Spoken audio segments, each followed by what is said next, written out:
Okay, let me call to order the council meeting for June 26, 2023. If you are able, please rise and join me for the Pledge of Allegiance. I pledge allegiance to the flag of the United States of America and to the republic for which it stands, one nation under God, indivisible, with liberty and justice for all. Mr. Clerk, if you'll please call the roll of the members. Judy Hutchinson. Present. Amanda Weaver. Here. Janice Hoppy. Present. Mr. Stites. Present. Mr. Ohm. Here. Leah Dozeman. Here. Rachel Hulteen. Present. Mr. Mayor Pro Tem, we have 7 members of council present. We have a quorum. Thank you. We'll go to approval of the minutes. We have no minutes today. Approval of the agenda. Do we have any changes to the agenda? No? Then we have one.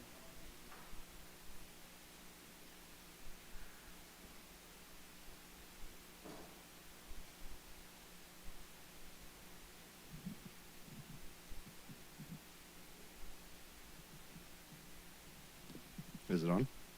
Can you guys hear me? Okay. All right. If I can have the Parks and Recs staff join me up here.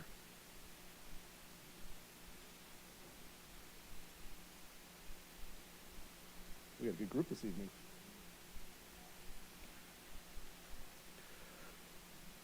Our proclamation tonight is a proclamation about Parks and Recreation Month, July 2023. Whereas Parks and Recreation programs are an integral part of the communities throughout this country, including the city of Wheat Ridge.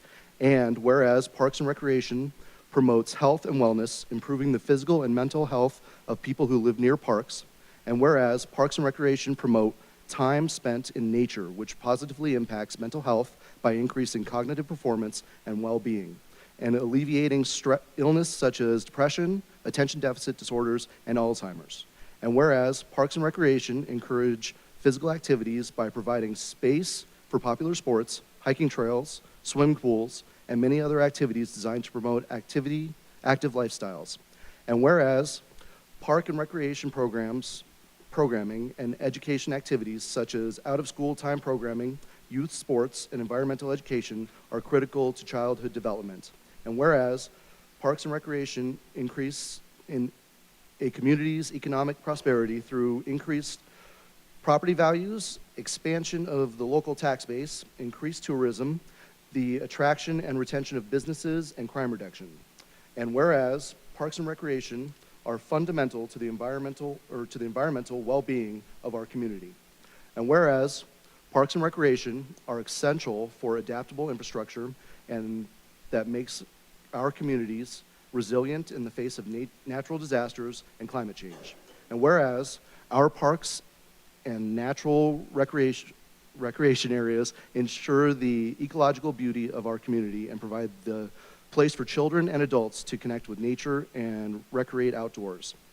And whereas the U.S. House of Representatives has designated July as Parks and Recreation Month, and whereas the city of Wheat Ridge recognizes the benefits derived from Parks and Recreation resources.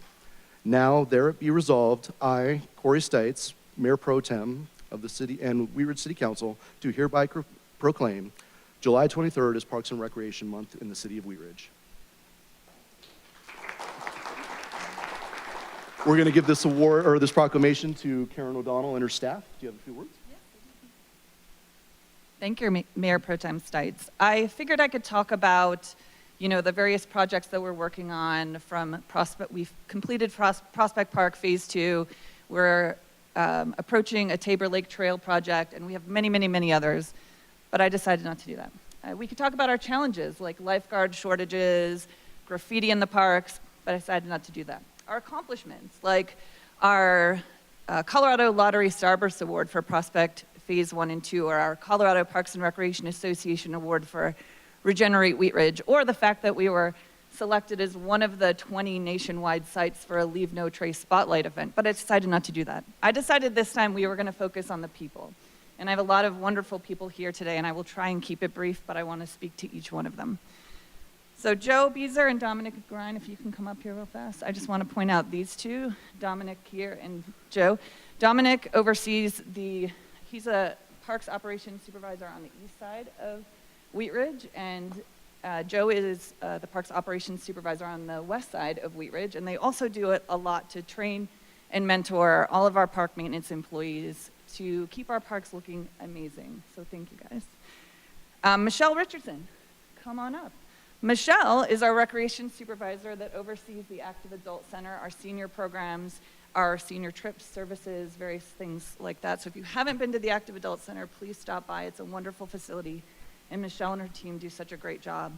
And also just want to highlight that during the pandemic, that was a really, really tough job. So thank you to you and your team. Molly Fenley, our horticulture technician. If you like the plantings here at City Hall, or at the Active Adult Center, or various other places, I'll just highlight those because I've actually seen her out here doing the work and changing and making things look more beautiful. Molly's your gal. Diamante Horniak and Jacob Reitenberg. These are our aquatics coordinators. So you all, I think, are probably pretty familiar with the fact that we have a lifeguard shortage, and these two have been working tirelessly to hire and train new employees so that we can get both pools open and operating. So thank you for your hard work. Kristen YY Dennis. Kristen is our garden coordinator. And you've heard a lot in our city council meetings, especially from Councilmember Hulteen, about how activated the Happiness Garden space is. And we'll be talking about the food forest dedication tonight. YY is the reason why it's so activated. I mean, we've had Happiness Gardens, it's grown, it's flourished, and YY is why. So thank you. Susan Bennett. Susan is our environmental interpreter, and I could say a lot of different things about Susan, but I will highlight the fact that the reason why we were a Leave No Trace Spotlight event site was because of Susan's efforts. It was a team effort, but she was the leader of that, so thank you for that. And last but not least, we have Susan Anderson and Benny Pies. I always say your name wrong, and I will get it right. This is our recreation manager and our parks, forestry, and open space manager. These two really lead our department. And you know, we often get kudos at city council meetings like, Karen, your department's doing great, but it's because of all these people. And so I just want to thank you all for that. I also want to thank our Parks and Recreation Commission members. None of them are here this evening, but I'll still say that Cambria Rollo, she's our chair. Andy Rasmussen is vice chair. Karen Stanley, Kathy Koniz, Pat Cervera, Ralph Haben, Christine Semaniak, and Mark Duty is our most recent appointee, and he came last week for the first time. And then I'll just recognize, because he is here, our former chair, Guy Namiat. He was a chair of the Parks and Rec Commission for a long time, so I will give him a shout out as well. But thank you all so much for your consistent support of our department, and thank you all for everything you do every day to make it a success.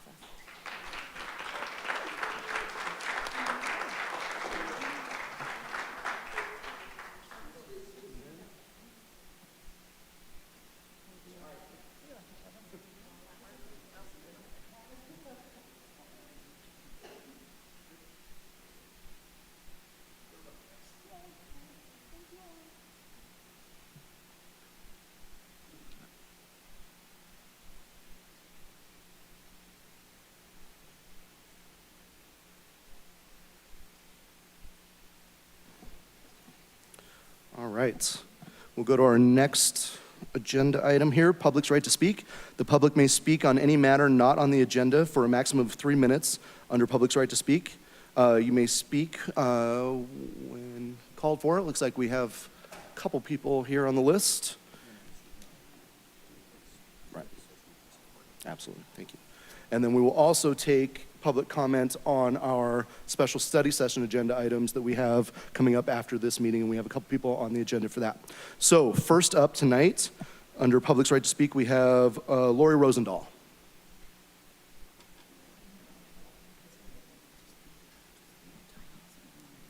The ad issues, probably, yeah.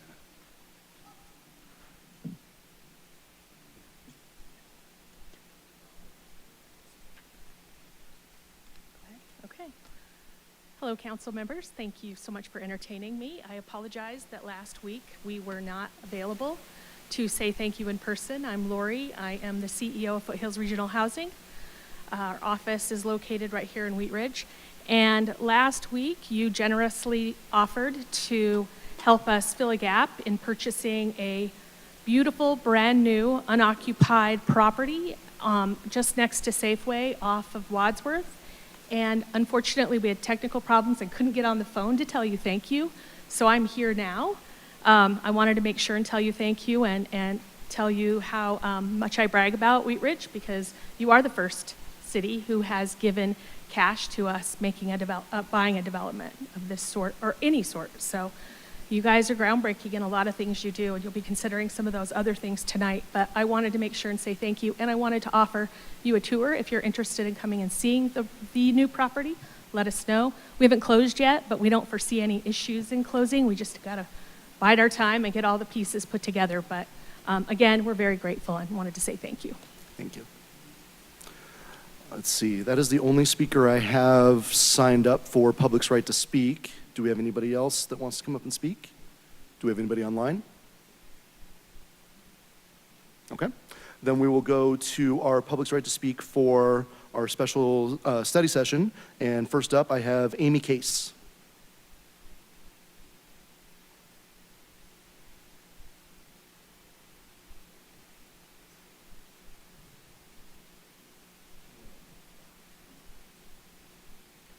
Hi, Council. Thank you for having us. My name is Amy Case. I'm the Chief Real Estate Development Officer with Can you, Brookfield- state your name and address for the record, please? Sorry about that. Sure. Amy Case, our office address in Wheat Ridge is 11941 West 48th Avenue. And we're going to talk a lot more about the ICE Phase 2 in study session. Just wanted to let you know that we're here to represent that item, and we have a full presentation prepared for you. So we'll present that following this meeting. Thank you. Thank you. My next speaker I have up is Lori Rosendahl.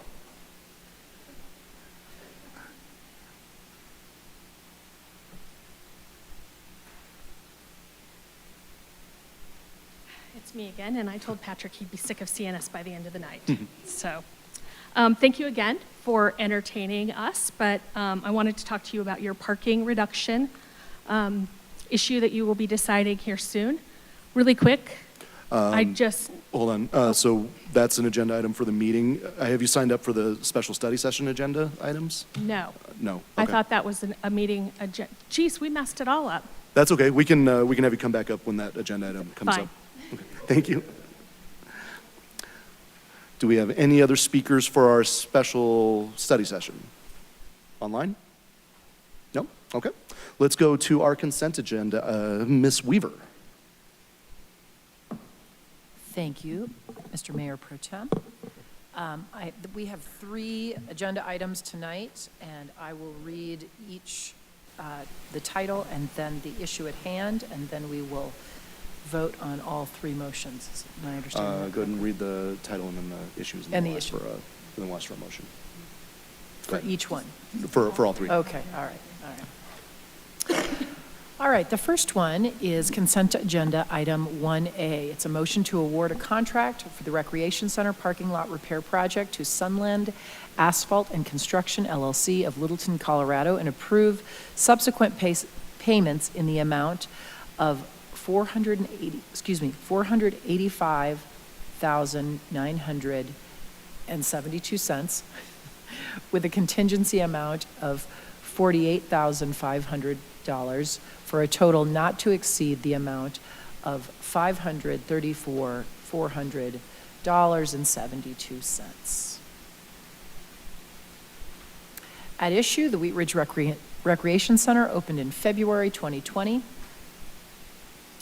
Significant repairs to the parking lot are currently required. Due to the poor soils underlying the parking lot, staff completed an analysis and determined that a major rehabilitation consisting of a mill and overlay treatment would be more cost-effective than complete reconstruction of the parking lot.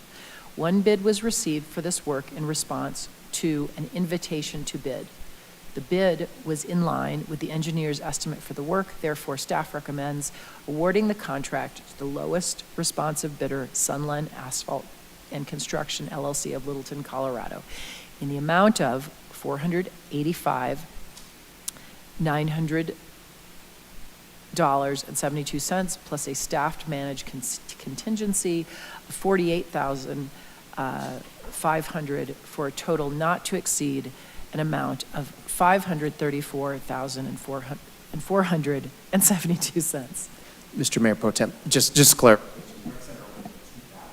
I thank you for that. Sorry about that. That was my mistake.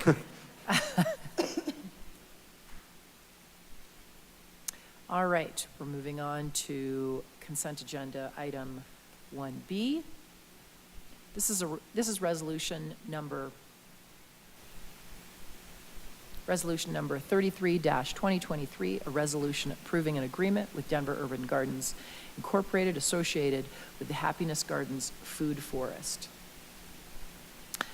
The issue is that city staff work with Denver Urban Gardens, or DUG, to create a food forest at Happiness Gardens, which was dedicated on May 5th, 2023. The agreement details the ongoing relationship between the city and Denver Urban Gardens related to the food forest and the responsibilities of each entity. The third item on the consent agenda, 1C, is a motion to award a contract in the amount of $384,662.99 to Game Time Incorporated for the purchase and installation of playground equipment at Anderson Park to be funded by the reimbursement from the Metropolitan Football Stadium District. At issue, the city of Wheat Ridge received $523,551 from the sale of the Denver Broncos Football Club. The funds must be used for youth activity programs within the Wheat Ridge community. Staff presented a variety of options to youth community members and requested feedback regarding their preference. This request is for approval of a contract with Game Time in the amount of $384,662.99 for a playground to be installed at Anderson Park. Thank you, Ms. Weaver. Can I have a motion on the consent agenda items 1A, 1B, and 1C? I move to accept consent agenda items 1A, 1B, and 1C. Second. We have a motion by Ms. Weaver and a second by Ms. Hoppy. Will the clerk please poll the council?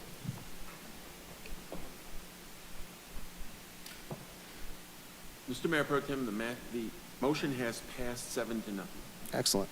All right, let's go to agenda item number 2. Mr. Alm, will you introduce this item? Thank you, Mayor Pro Tem. Resolution number 37-2023, a resolution approving the assignment to the Jefferson County Housing Authority, DBA Foothills Regional Housing of $1,970,630 of the City of Wheat Ridge, Colorado's 2023 private activity bond volume cap allocation from the state ceiling for private activity bonds, and authorizing the execution and delivery of an assignment and other documents in connection therewith. At issue, the City of Wheat Ridge has received an allocation of $1,970,630 for the purpose of issuing private activity bonds in 2023 under the state ceiling imposed by the Tax Reform Act of 1987. Staff recommends assigning the city's allocation to Foothills Regional Housing, which has agreed to issue PABs for the ICE Affordable Housing Project at the corner of 44th and Wadsworth Boulevard. Thank you, Mr. Ohm. This is a resolution of the council. It is not it is a public hearing. It is not quasi-judicial. We will open the public hearing. And Mr. Goff, is there a staff presentation? Yeah, quick, brief presentation, and then Amy Case again with Foothills Regional Housing is going to come up and say a few words. But just to introduce the item, as Mr. Ohm said, the city did receive just over $1.9 million in private activity bond capacity. It's not a cash value. We're not providing a cash contribution to the Foothills Regional Housing, but it's capacity in private activity bonds. Unlike traditional municipal bonds, which are issued to fund public projects, private activity bonds are issued to finance projects that serve a public purpose. And the interest earned on private activity bonds is generally tax exempt, providing a financial advantage for borrowers and attracting investors seeking tax-free income. So traditionally, the city's been providing our annual allocation to either the Colorado Housing and Finance Authority or back to the statewide balance that can be used by other entities. Fortunately, Foothills Regional Housing has approached us the last several years to use these dollars locally, and over the past few years, we've allocated our annual allocation to Foothills for the Caesar Square apartment project in Wheat Ridge and also the Allison Village Affordable Housing Project in Arvada.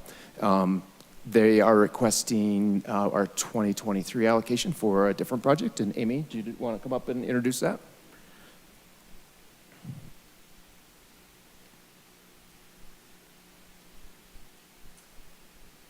Sure. Again, for the record, Amy Case, Foothills Regional Housing, Chief Real Estate Development Officer. The Ives Phase 2 is located on the corner of 44th and Wadsworth.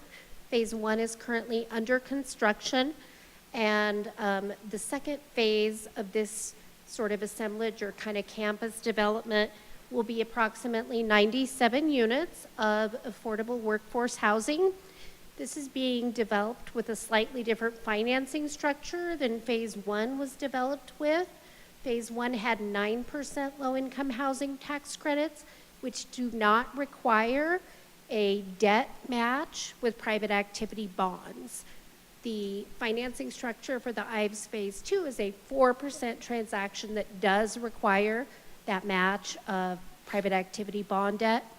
So it's really absolutely critical that we have this borrowing capacity, this tax-exempt borrowing capacity, or we really couldn't move the projects forward.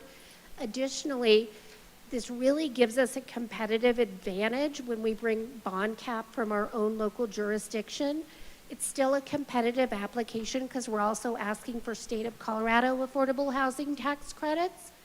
And several projects will all be competing for the balance of state or CHAFA private activity bond cap that Mr. Goff had talked about that you had previously assigned your cap to.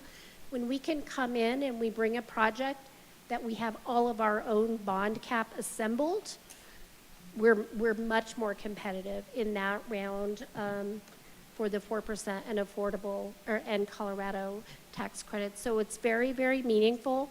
And we're really proud of the partnership that has already developed around the Ives Phase 2 with Jefferson County and the City of Golden, both already allocating their bond cap to support this project as well. Thank you, and happy to answer any questions. Mr. Goff, any other presentation? That's it from staff. Okay. Then I will go to questions from the public. I had Amy signed up. I assume she doesn't have any questions. Do we have any other questions from the public in chambers? Public. Oh, comment, sorry. And nobody online? No, Mr. Mayor. Okay. Then let's go to questions from council. Do we have any questions? Not yet. Oh, well, we'll close the public comment, but questions from council? No questions?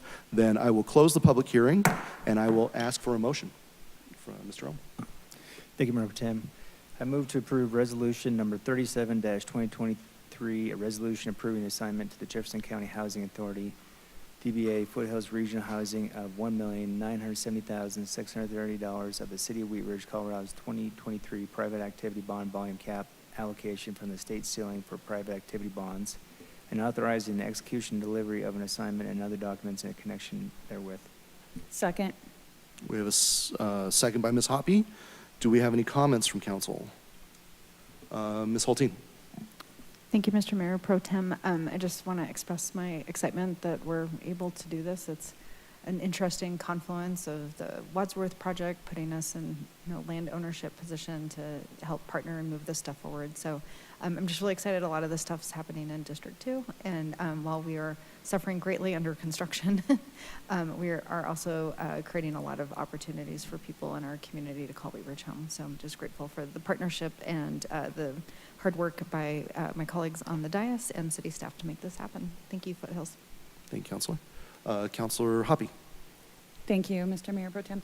I just am very excited that for the last several years, we've been able to allocate our PABs to projects that are happening in our directly in our community of Wheat Ridge.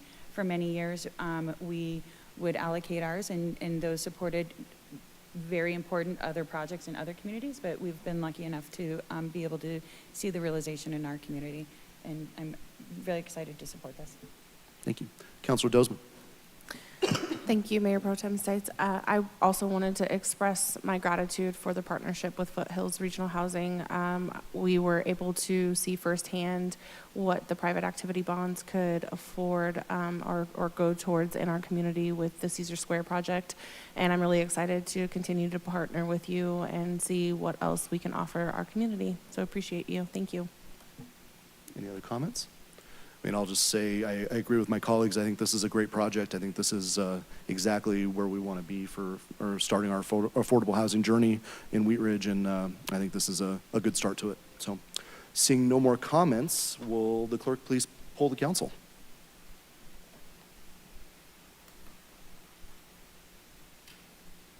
Mr. Mayor Pro Tem, the motion has passed unanimously. Thank you, Mr. Clerk. We'll go on to item number 3. Councilor Dozman, will you please introduce this? Yes, thank you. Council Bill number 14, 2023, an ordinance amending Article 11 of Chapter 26 of the Wheat Ridge Code of Laws concerning requirements for mixed-use zone districts. At issue, the proposed ordinance makes necessary updates to Article 11 of Chapter 26 of the Code of Laws, specifically to update and clarify development requirements for mixed-use zone districts. The ordinance seeks to modernize portions of the mixed-use code to provide better clarity and organization for easier administration and to establish standards that were not included in the original regulations. Thank you. This is an ordinance on second reading. It's not quasi-judicial. We will open the public hearing. Mr. Goff, is there a staff presentation? There is. Before we get to that, I would like to introduce Jana Easley, our new planning manager. I don't think anybody has had a chance to meet her, but Jana has extensive municipal government experience, most recently with the city of Lafayette. But she is here this evening, but Mr. Scott Cutler is going to present on this item. Thank you, Council. Yes, so this is the first of 3 code amendments I'll be presenting tonight. The suite of code amendments we brought to you back in May at a study session, or April as well. Since then, Planning Commission also has reviewed this ordinance at a public hearing on May 18th and recommended approval. Minutes are attached. And then Council approved this ordinance on first reading as well. So just wanted to give a quick background to those that have not heard this presentation before. Council did reach consensus on this ordinance back in May, but I am going to briefly summarize the purpose of this ordinance for everyone else. So the purpose of this ordinance is to update mixed-use zoning requirements from Article 11 of Chapter 26 of the Municipal Code. These were originally adopted in 2010, and 13 years is a pretty long time to go on a code section without looking back to see how it's functioning. It is typical for cities to periodically update municipal codes as it relates to best practices, to add definitions, and to make clarifications, and this ordinance does all of that. I will briefly touch on some of the highlights of this ordinance. It is pretty long, but it does add to the code accessory building requirements. Currently, there are no allowances for accessory buildings within the mixed-use zone districts, which was an oversight from 2010. And so this ordinance adds height, setback, and material regulations for all accessory or outbuildings in the mixed-use zone districts, including sheds, garages, and ADUs. We add some cross-references as well to the code, to the city charter regarding height, density, and exempted areas. We update building placement and orientation standards, clarifying the city authority around townhomes and drive-throughs. We're making minor updates to screening requirements to be consistent with other city codes. We're updating building material requirements, including talking more about siding and brick buildings. We're enhancing fuel canopy at gas station material requirements. We're requiring specifications for synthetic materials, and we're updating transparency requirements as well to be more clear. We're clarifying height bonuses for structured parking. We're updating the ordinance updates bicycle parking requirements by increasing the number of spaces required and also allows now indoor secured bicycle parking. We're updating open space requirements as well, including allowing community gardens to count towards usable open space, codifying existing policy around artificial turf in limited circumstances, and clarifying how open space percentages are calculated. I think, okay, almost lastly, it updates permitted uses and adds definitions, including allowing food truck parks, updating definitions of personal services, and define and allowing maker spaces across all mixed-use zone districts. And it prohibits drive-throughs in TOD, transit-oriented development areas as well. And lastly, it clarifies and refines drive-through and gas station separation requirements. We are recommending approval of the ordinance, and I'm happy to answer any questions. Thanks. I will open it up to the public first, so if we have anybody in chambers for public comments, questions, comments? Seeing nobody, do we have anybody online? Nope, okay. Going to our counselors, do we have any questions, counselors? Seeing none, I will go ahead and close the public hearing. And Ms. Dozeman, can you give us a motion? I move to approve Council Bill number 14, 2023, an ordinance amending Article 11 of Chapter 26 of the Wheat Ridge Code of Laws concerning requirements for mixed-use zone districts on second reading, and that it takes effect 15 days after final publication. Second. We have a second by Mr. Ohm. And will the clerk please, oh, I'm sorry, do we have any discussion? Sorry, my fault. Nope, Ms. Hulteen. I guess this maybe is a little bit more of a question. So I'm of course excited about the increased requirements for bike parking, as well as the consideration for allowance of indoor secured parking. I had requested bringing forward evaluating also charging infrastructure for bikes, and I'm curious from planning if it's better to get that in here, or do we want to still handle that separately? I think we intend to bring that back as a more comprehensive ordinance. It's going to take a little bit more research. I think we're also looking into EV parking as well for vehicles. So I know that's on the future study session agenda. I'm not sure if we have a calendar yet for it. Ms. It's Hulteen, scheduled we now. we have that later this summer, right? I think July Yeah. 17th, July, I yeah. believe. Yeah, I think it might be tentative, but Yeah. it's coming. Yeah, I know it's coming, and I would just encourage us until we get there, if an opportunity comes up in planning, that anyone's looking at that, to encourage them to figure out how to include charging infrastructure for indoor bike parking, because it's increasingly needed for multifamily. Great. Any other comments? All right. Will the clerk please poll the council? Mr. Mayor Pro Tem, the motion has passed unanimously. Thank you, Mr. Clerk. Moving on to item number 4, Councilor Hulteen, will you please introduce us?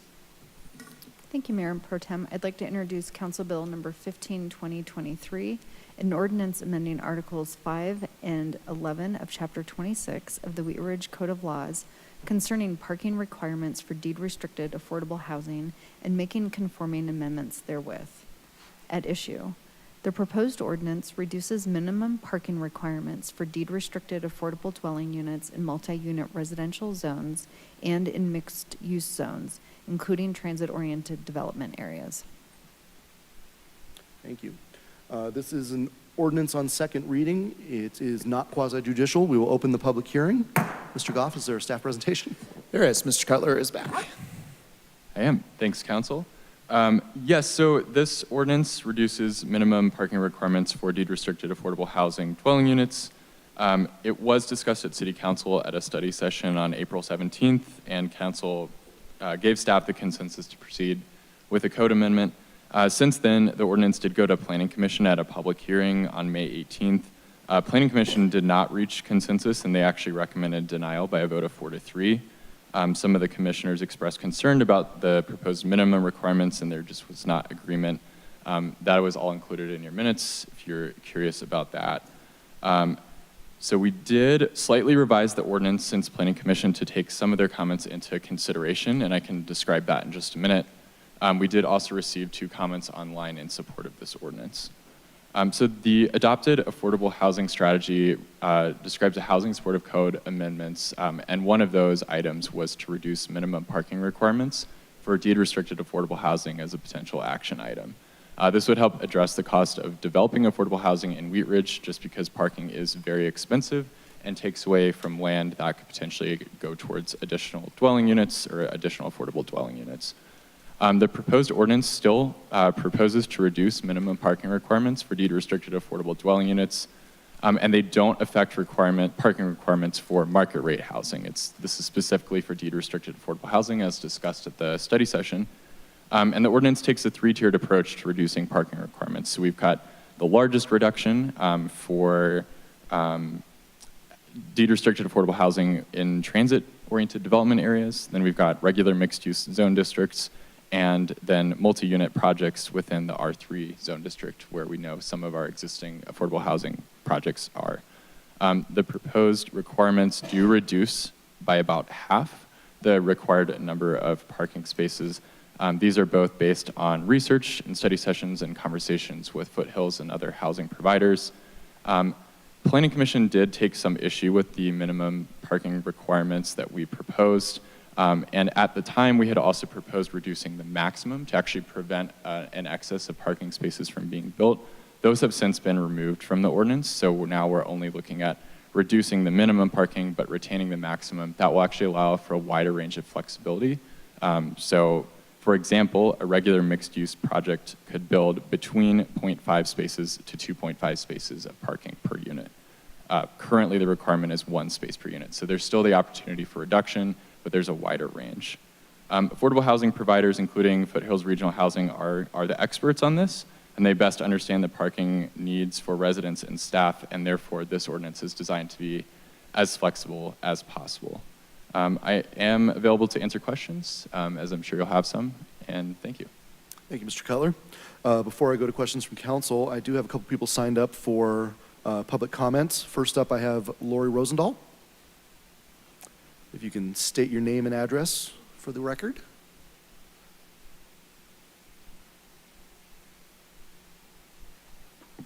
Lori Rosendahl, 11941 West 48th, and I am here representing Foothills Regional Housing. I'm the CEO, and I just want to say a couple of things. I didn't plan anything major for this, but I did want to mention a couple of important things, I think, that will help you make this hard decision.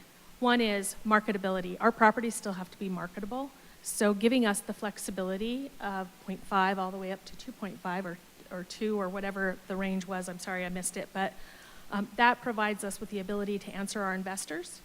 And some of our investors, including Chaffa, could require that we have 1 parking spot per unit. They may be okay with 0.5. It's going to depend on the study that we do. We always do a parking study, and we also have to do a study to make sure that our properties are marketable should, once the 15 years expires, we still need to be able to, of affordability, we still need to be able to market those units. So we're going to be very careful about that, and I hope you will trust that we are very careful when it comes to parking studies and how much parking we have at all of our properties. The other thing I would add is take a look at any of the properties that we've built since I've been here. I've been here since 2016, and we've built properties in Evergreen, Westminster, Wheat Ridge. Actually, we've redeveloped in Wheat Ridge, Golden, and Arvada, and every one of those parking lots is usually half empty at any time. We've counted the cars for Golden, and even our Golden project. Not even 75% of those spots are ever full at the most busy time. So it's really important that you just give us the flexibility to make the decision. Thank you, Ms. Rosendahl. Next up, I have Kim Calamino.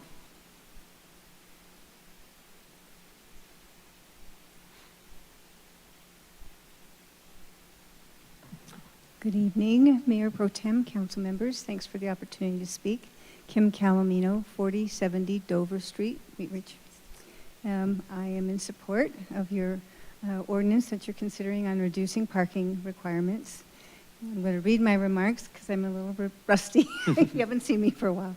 I applaud council, first of all, for having adopted the affordable housing strategy and for working proactively towards the steps you need to take to bring it to fruition. Including this ordinance is very reasonable adjustment to your parking ordinance that's before you tonight. As the affordable housing strategy notes, reducing minimum parking requirements for deed-restricted affordable dwelling units in the identified zone, including TOD areas, will positively address each of the 4 areas of opportunity that the affordable housing strategy identifies. Let's keep our eyes on those opportunities and take the steps we need to take advantage of them. Let's strive for more multi-unit rental housing that is inclusionary and mixed income. Let's strive for more attached ownership units that are inclusionary and mixed income. Let's preserve and upgrade existing affordable rental units. And let's maximize the potential for the redevelopment of Lutheran to achieve inclusionary mixed income outcomes. These are great outcomes to strive for. It will improve our community, and it's the right and fair thing to do. The proposed ordinance is just one of many action items to support the city's affordable housing goals. It may not be the biggest one, but we need to tick off each one in order to get where you need to be, where we need to be, where we want to be, where we've said we want to be. So let's get on with it. I think one of the things that has been already said is that the cost that unnecessary parking requirements can impose, and let's create the flexibility that the developer needs to make the project pencil, and let's rely on their expertise and the expertise of their lenders to guide us in this process, because we're not the experts, they are. So I think the staff did a great job with their memo, and I thank them also for their thoroughness, and I support passage and hope you will. Thank you. Thank you, Ms. Calomino. Do we have anybody else that would like to speak tonight? Do we have anybody signed up online? No, sir. All right, I will go to questions from council. Oh, we do? Sorry. Oh. Apparently I overlooked something. Oh, we have a hand, okay. We will go to the clerk to... For some reason, I cannot get Zoom to expand. There we go. Maybe that'll work. There we go. I apologize. We do have two. Okay. Kelly Blinn, B-L-Y-N-N, is first on the list. All right, Ms. Blinn, if you will state your name and your address for the record, and then you may speak. Is she unmuted?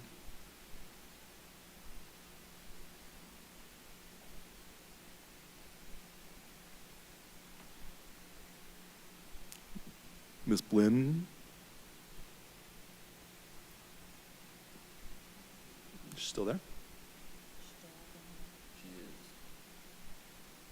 Now I'm unmuted. Oh, there we go. Can you hear me? Yes, we can. Okay, great. Thank you. Good evening, and thanks for your time. My name's Kelly Blinn, and I'm a resident of Wheat Ridge in District 2, as well as an urban planner. And I wanted to express my support for the proposal for reduced minimum parking requirements for affordable housing. This is a modest proposal informed by data that is critical for addressing both sustainability and housing affordability here in Wheat Ridge. And I sincerely hope Council will not only approve this modest proposal, but can also consider going further to reduce and eliminate parking requirements for all housing types. Parking requirements are frequently poorly tuned to market realities and often cause developers to build more parking than gets used, which results in reducing the amount of housing that can be built due to space and cost reasons, and these costs often get passed on to owners or renters. Just the estimates of the increase in units that Foothills Regional Housing could have delivered with these codes updates, I think, speaks for themselves, that a simple change could have netted the city 18 additional units on one site with no additional cost. So let's not miss our opportunity on other sites to build more affordable housing at less cost. From a sustainability perspective, too, when parking does get overbuilt, studies have shown it incentivizes more driving. There was a study recently for lottery-based affordable housing in San Francisco that looked at residents who were placed into different affordable housing sites by lottery, and they found that buildings with at least one parking space per unit have more than twice the car ownership rate of buildings that have no parking. On a larger scale, building more parking into our city makes our built environment less pedestrian-friendly and livable. No one loves having to traverse a hot parking lot on a summer day. They'd rather be on a shady sidewalk. Reducing, or better yet, eliminating parking requirements does not mean no parking will be built. It simply puts the judgment on housing developers to assess their customers' needs and build it accordingly. While addressing affordable housing should be the top priority that we're addressing tonight, the vast majority of residents in Wheat Ridge do not live in deed-restricted affordable housing, but nevertheless are struggling to afford housing. The new housing strategy and action plan establishes principles like housing type diversity and a full housing ladder for all incomes. and the same issues with parking apply for housing of all types. So I hope council will support this proposal tonight and also revisit our other parking minimums soon. This is not a radical proposal. Wheat Ridge would be in good company with cities from across the spectrum like Minneapolis, San Jose, Gainesville, Florida, Lexington, Kentucky, who have all eliminated parking requirements that no longer serve their needs. Thank you so much for your time. I appreciate all your efforts. Thank you, Ms. Blinn. I see, do we have another hand raised? No, sir. No? Looks like we have two, or no, just two attendees. Didn't. Hello? I'm sorry, that was Kelly Blinn. Ms. Stevenson. There we go. Can you hear me? Yes, we can. Go ahead and introduce yourself and state your name and your record or your name and address for the record, and then you can go ahead and speak. Sure. My name is Montana Stevenson, and I am a Wheat Ridge resident at 3655 Harlan Street. And I'm here tonight because I am concerned about housing affordability in Wheat Ridge. And I think that, nationally, we're really in the midst of a housing crisis. We have 500,000 people experiencing homelessness in America in the last year. And then there's also millions of people spending really significant portions of their income on housing costs. The numbers in the Wheat Ridge Affordable Housing Strategy and Action Plan indicate that our city is also part of this worrying national trend. For example, the strategy noted that as of 2020, more than half of all Wheat Ridge renter households paid 30% or more of their household income towards housing costs. And to me, this really isn't acceptable, and I think we can do better. And I think that doing better means we need to take proactive steps as a community to create affordable housing options in our city. Personally, I would really like to live in a community that has economic diversity, where families can afford to live, where people on fixed incomes can afford to live, and where people who provide important services in our community, like childcare providers, home health aides, nurses, teachers, can afford to live close to where they work. I think the proposal on the table tonight, like a lot of policy proposals, presents a clear trade-off. And here it's more housing for people or more parking for cars. And I would really like to see the city council vote in favor of more housing for people.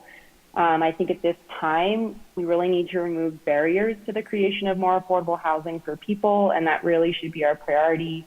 And so one clear way to do that would be to reduce these parking minimums and allow, the developers who really are the experts to decide what's right for various projects that they undertake. And then finally, aside from, building more housing for people, I think that reducing parking minimums can help increase density by prioritizing space for homes instead of cars. And that in turn can help us make a better case in the future for improving public transit, for improving pedestrian and biking routes within our city. And so I'd really like council to support this update to the ordinance this evening. Thank you for your time. Thank you. Do we have anybody else online that would like to speak? No, sir. Okay.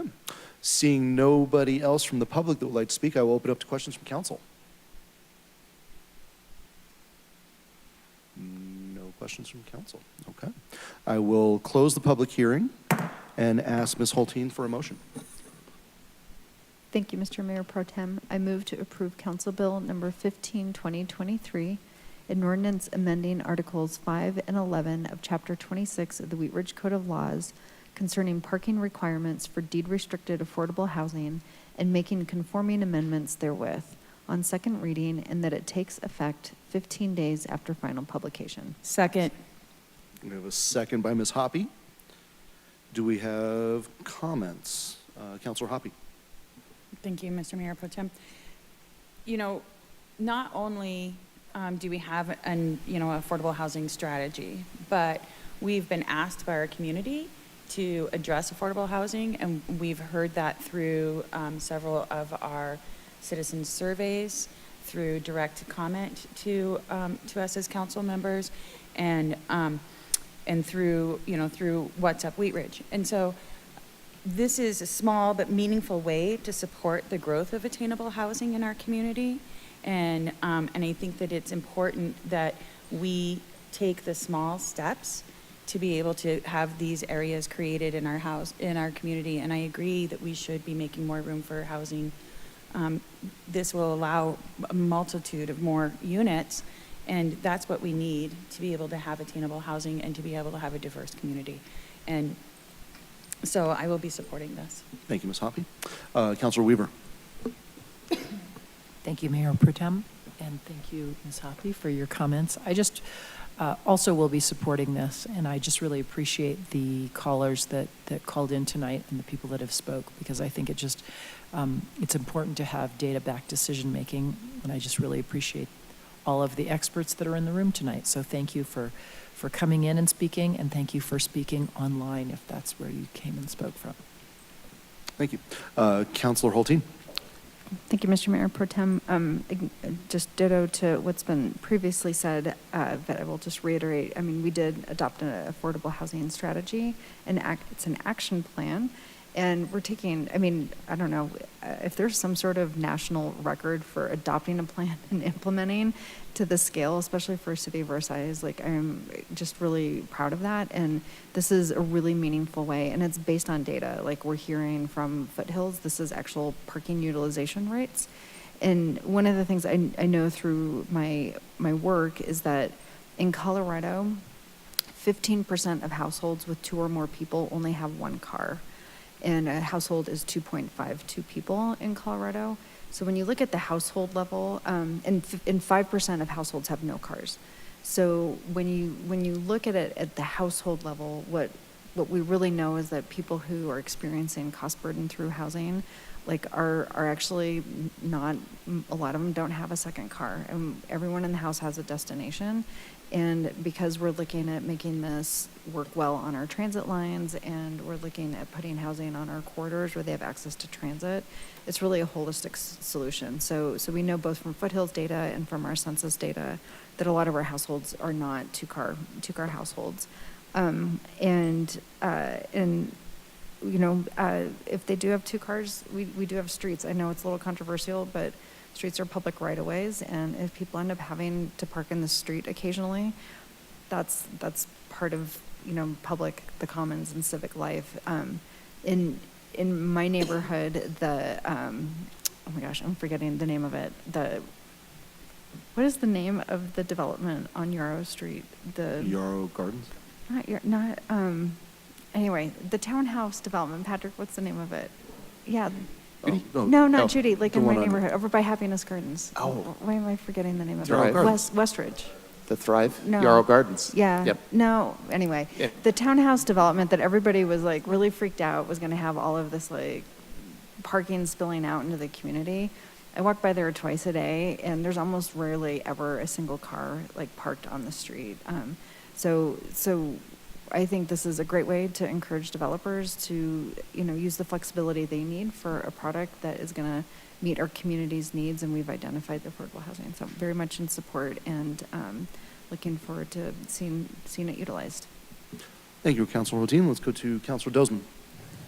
Thank you. I agree. I think that this is allowing us to remove barriers to affordable housing, and is definitely a step in the right direction after adopting the strategy and action plan that we have on council. And I really appreciate my colleagues in kind of asking and answering some questions in regards to this. You know, when we studied this at study session, I asked about the surveys, and if there were like senior housing taken into consideration, and therefore kind of adjusting the numbers, and a lot of my questions were answered. And I do fear, when I initially read this, one of my biggest concerns is that it would have an unintended consequence, because a lot of us tend to hear about parking issues and spilling out onto the streets, and I would hate for this to kind of disincentivize affordable housing or support for it in the community. However, I think that might be an inflated perception, and I think as far as the development that we've seen thus far, it is on major corridors where public transit is a viable option. So I just appreciate everyone's work on this, including staff, and I'm also going to support it. Thank you. Thank you. I will just say, too, I agree with my colleagues. I think that this is just one of those small things that we can do to really make big impacts. So, there's a saying that small hinges swing big doors, and I think this is one of those small hinges that we're putting on a big door problem. So, seeing no other comments, will the clerk please poll the council?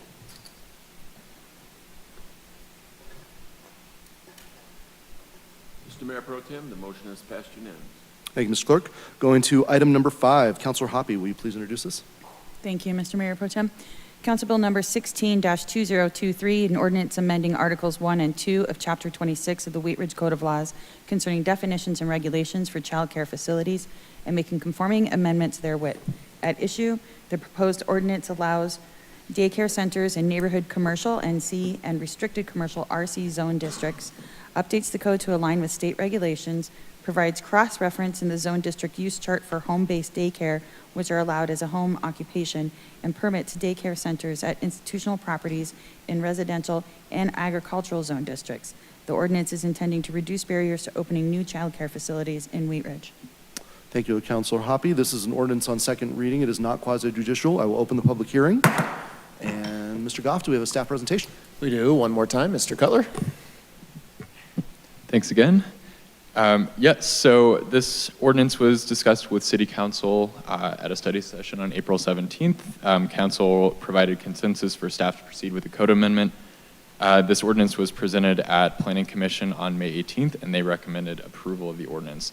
Since we were last at City Council, this ordinance has expanded slightly in talking with our city attorney to comply with additional state laws and intent of state law, so I'll get into that in just a second. But currently our code really is lacking in terms of allowing child care facilities across the city in a lot of ways. And this ordinance seeks to update that by expanding where daycare centers, which are the larger commercial facilities, can be located. Those facilities can now be located with the ordinance in restricted commercial and neighborhood commercial zone districts where they are currently prohibited. We discussed this a little bit in the study session, but these are primarily located on commercial corridors or collector streets and are really designed to accommodate neighborhood serving uses. So this ordinance seeks to allow daycare facilities at those locations where they're currently prohibited. It also allows daycare centers to operate and repurpose vacant non-residential properties in residential zones. That can include things like places of worship, schools, or institutional buildings with approval of a special use permit. Right now they're prohibited. And current regulations also, future regulations, if this ordinance is approved, will also allow daycare centers to operate if there's a school that's already at that location. So if there's a school or church, this ordinance will allow them to operate just as a permitted use. Currently, that would be a special use permit application. So it reduces a little bit of a process barrier there. And the ordinance also aligns with state law in terms of definitions, defining daycare centers and daycare homes and the number.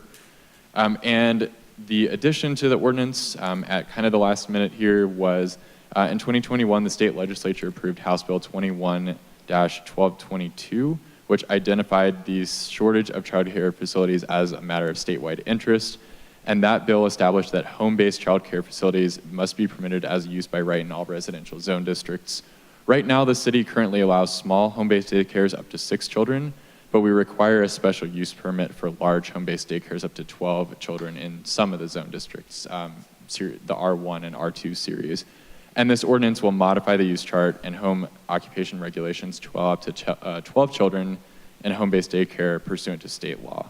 We can still do things like restrict the proximity of home-based childcare for these larger facilities, and we can still require traffic and parking information, and that's reflected in the ordinance. But according to our attorney, we do need to allow the larger home-based daycares as well. I don't have any other things to present on. We are recommending approval. Thanks. Thank you, Mr. Cutler.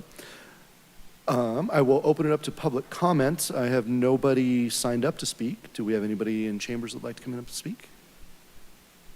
No? Do we have anybody online? Montana Stevenson has a hand up. Okay. Perhaps. We will go Like to comment again? Montana Stevenson. You can unmute your mic and then introduce yourself and give us your address for the record, and then go ahead and start. Sorry, I forgot to lower my hand. Oh, I okay. didn't mean to keep it up. Thanks. All right. Anybody else from the public? All right, seeing nobody else from the public, I will open it up to the counselors. Ms. Weaver? Mr. Cutler, I just have a question, and there's nothing behind this. I'm just kind of curious on the definition of daycare. Where does adult daycare fall in this requirement, if at all? And do we regulate, I'm thinking of like an Alzheimer's daycare type situation. We do discuss adult daycare in some of our zone districts. It's Adult actually specifically called out in the mixed-use zone district. This ordinance does not specifically make reference to that, although I'm not sure if there's a state definition, or Jerry could chime in. Not totally sure. I'm not aware of a state, there may well be, but it's not a question I've ever had to answer for daycare as opposed to residential.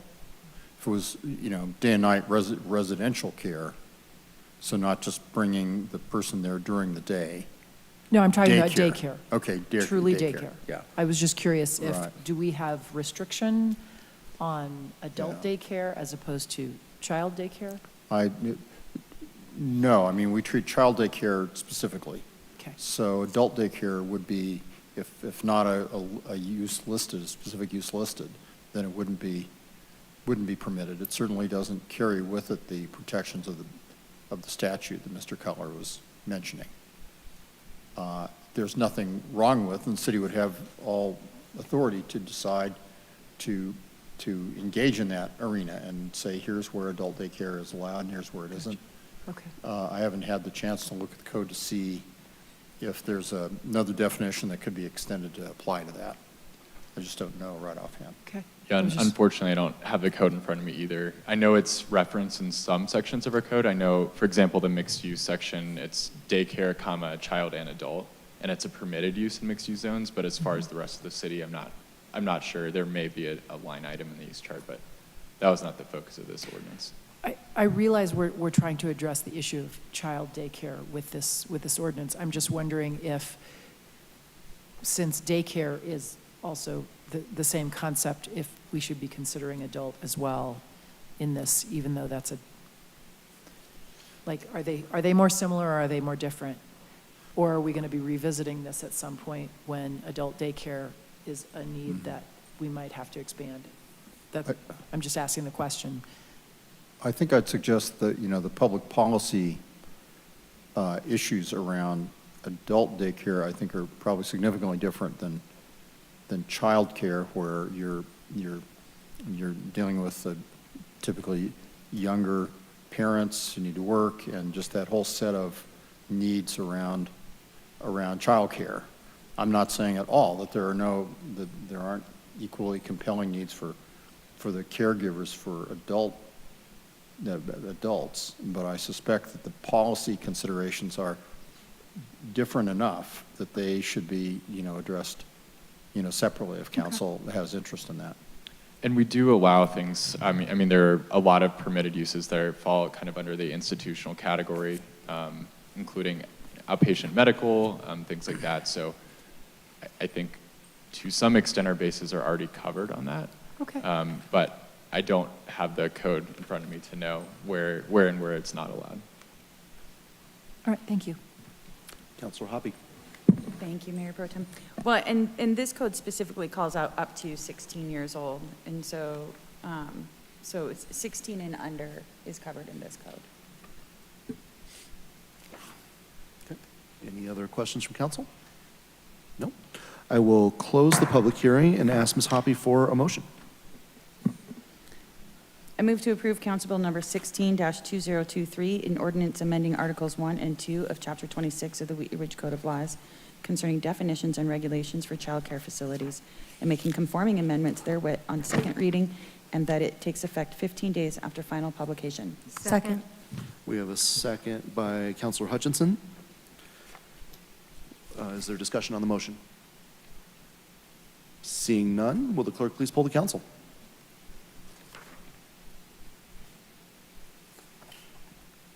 Mr. Mayor Pro Tem, the motion is passed unanimously, sir. Excellent. Moving on, it looks like we are down to city managers' matters. Thank you, Mr. Mayor Pro Tem. Just a couple quick things. The second iteration of our survey is out, which is measuring residents' level of support for potential ballot question to extend our half-cent sales tax. I think it was out maybe today. Individuals will be randomly selected and to receive that, and I think it'll go for the next couple weeks, and then we have study session scheduled to come back to you with those results. So, and then some exciting news. We're starting to see our public arts policy and ordinance come to fruition a bit. The public art piece out at the Clear Creek Rising Project is going up today. It's the Agrarian Calling is the name. I think Ms. O'Donnell sent out an email with some photos, but if you get a chance, you might be able to see it going up in the next couple days. So, thanks. Awesome. City managers' matters. Oh, so I'm sorry, city attorney matters. Doesn't matter, nothing tonight. All right, thank you, sir. Elected officials matters. We'll start with the clerk. Thank you, Mr. Mayor Pro Tem. I have nothing new this evening. All right. Moving on, we'll start with Councilor Holteen. Thank you, Mr. Mayor Pro Tem. A couple things. Wednesday is Bike to Work Day, one of the best days of the year. Super excited about that.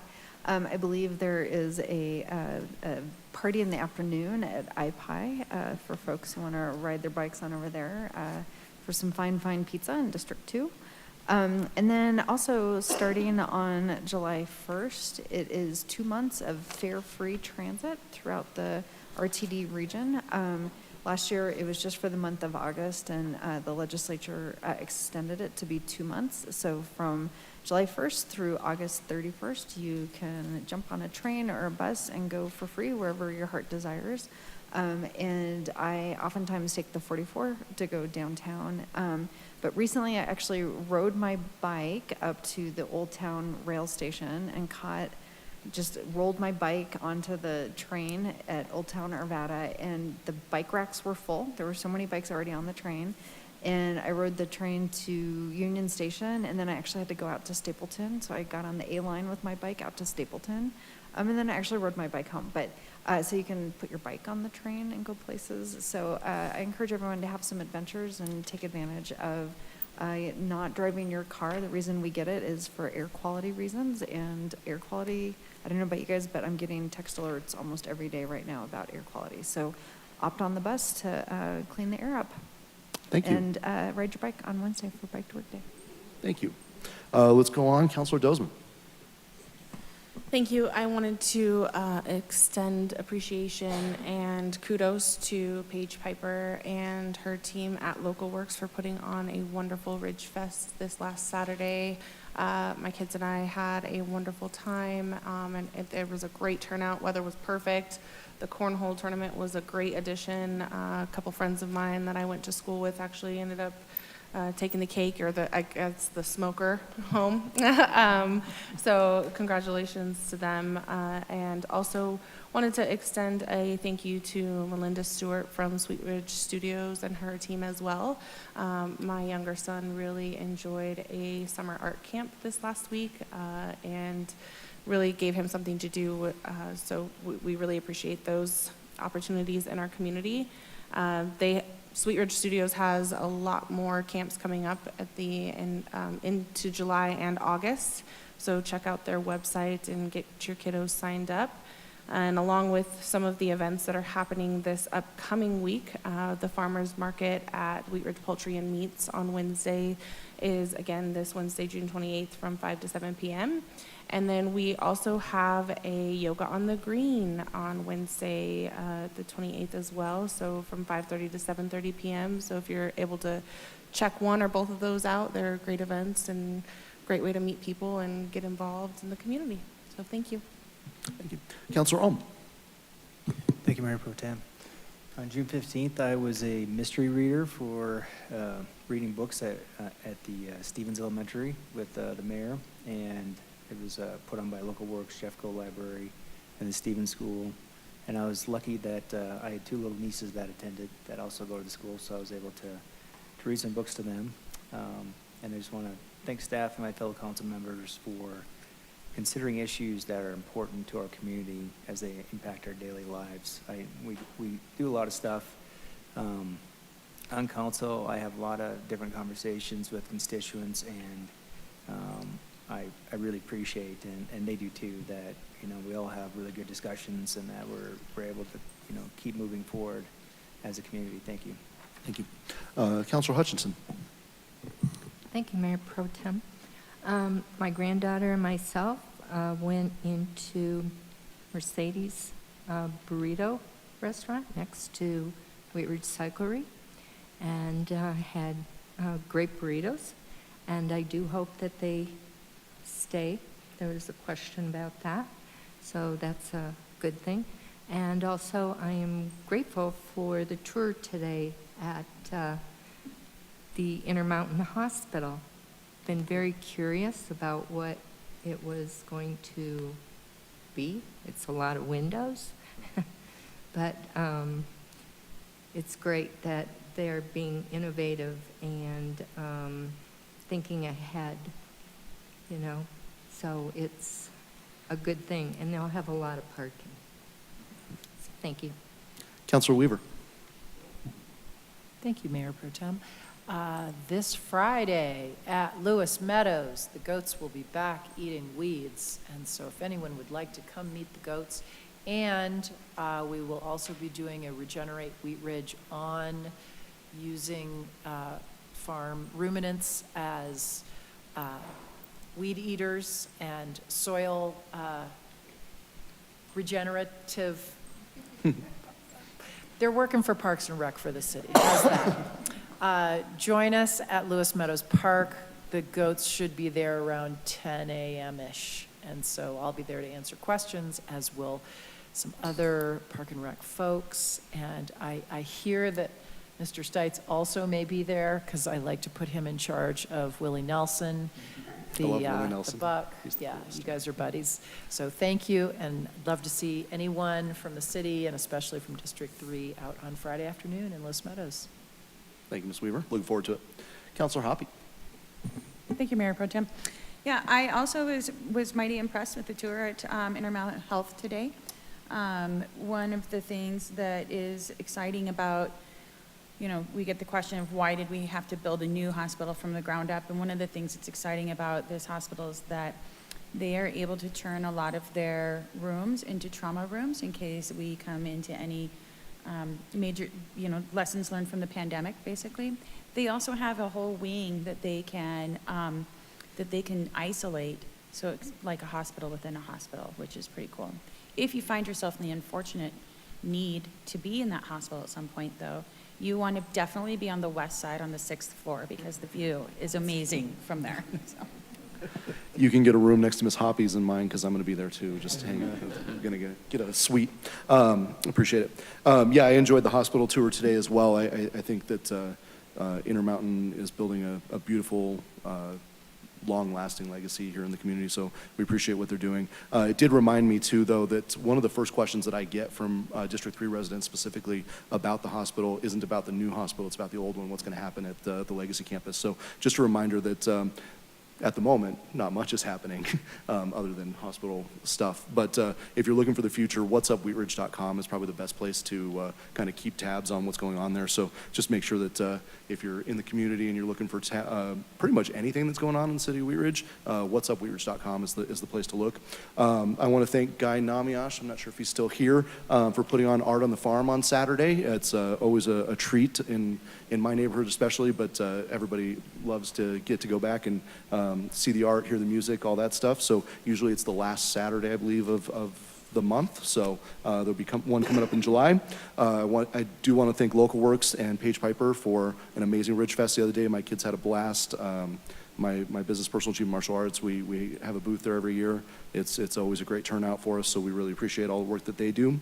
And as Ms. Hutchinson said, Wheat Ridge is a sneaky, sneaky place for really good breakfast burritos. Mercedes is fantastic. Aguas Calientes is fantastic. Salsas is fantastic. El Jefe is fantastic. We have just amazing restaurants here in the city of Wheat Ridge. So if you're looking for a breakfast burrito, what did I say? Real Roberto's is fantastic as well. So if I missed any, I apologize. But you know, if you're out running around and you're looking for a breakfast burrito, you can find one. You should definitely buy it in Wheat Ridge, along with anything else that you can find. Coming up, we have no meeting next Monday. It's the 4th of July on Tuesday, so we have no meeting on Monday. Just a reminder to be safe out there. Fireworks are illegal in the city of Wheat Ridge. Is that true, Mr. Goff? So fireworks are not good, so please don't light them off. It's been a wet summer, but we don't need any fires going on. So if there's no business to come before the council here, I will adjourn us to our special study session. Are we ready to start that now? Okay, so we'll take 5 minutes and then we'll come back. Okay? Thank you. Have a great 4th of July.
Call to order the special study session for Monday, June 26, 2023.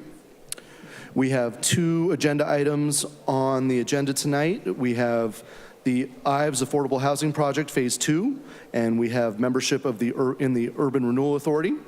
We will open up our study session as we always do with public comment. We had a couple commenters in the meeting before for this, so I will open it up to anybody who's in chambers or online now that would like to speak. I see nobody coming forward in chambers. Don't believe we have anybody online. Oh, let me see.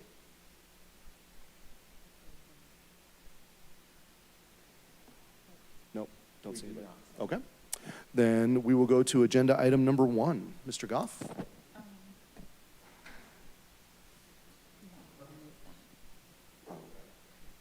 Lost my, 1 second, please. Gotta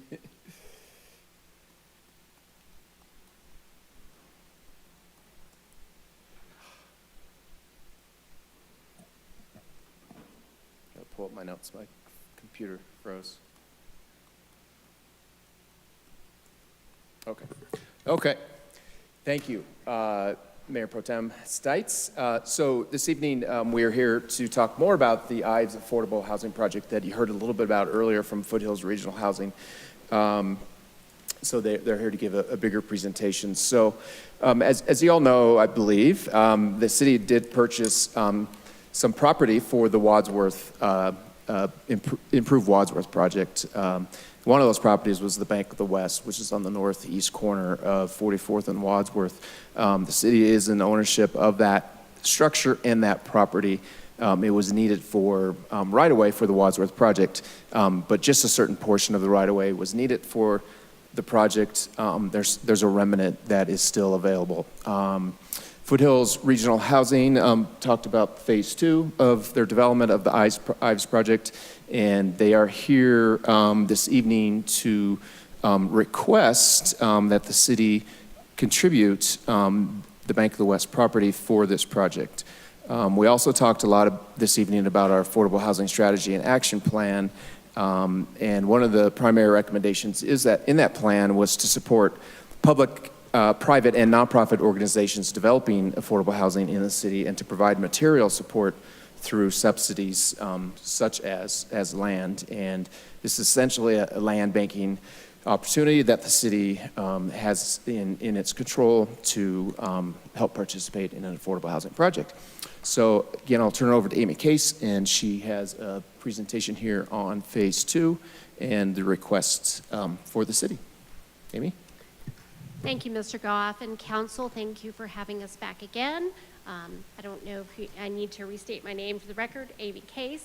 And I wanted to just tell you a little bit more about phase 2 of the Ives. But before I do that, I think I want to back up a little bit and talk about the history of the Housing Authority's site control over most of the block.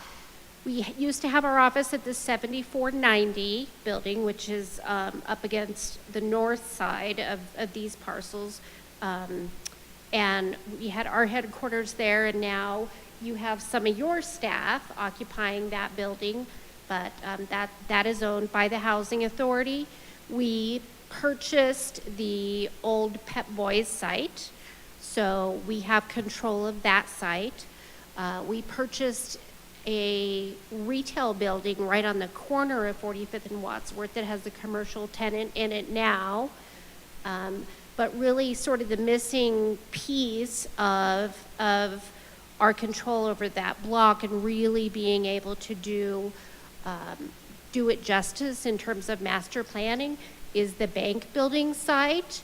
We have visions of serving a variety of diverse populations on the Ives campus, which could be built out in up to 4 phases. Phase 1, just to kind of reiterate, is 50 units. 25 of them are going to be housing residents that are referred from the Jefferson Center for Mental Health, and the Jefferson Center will be providing on-site case management for those folks. The remainder are workforce housing, all at or below, on average, 60% of the area median income. So our next part of the vision is Phase 2. And the question of how many units can be in Phase 2 is really dependent on whether or not we can utilize the additional space that the bank building would provide us. How do I advance? There we go. So our vision for Phase 2, and I'll probably use this word over and over tonight, is synergy. It's about a synergistic occupation with Phase 1 and future phases, and really what the master plan of that entire block can look like. Again, we would serve 1, 2, and 3-bedroom households at the Ives Phase 2. Phase 1 is all 1 and 2 bedrooms. So this really allows us to start taking larger family groups into this kind of housing. One of our goals is really to be Wadsworth forward, partially because we believe that is what the city has told us that they would like to do. They'd like to have Wadsworth Street frontage. And that really allows us to open up the inside of the master plan community to really create a sense of community and continuity through the middle of the block. We believe that 44th and Wadsworth is a premium street corner that really deserves to be reinvigorated within the city limits of Wheat Ridge. And also the park, the Applebacher Park, which is right behind that site. We really like to take advantage of that tremendous resource and activate it.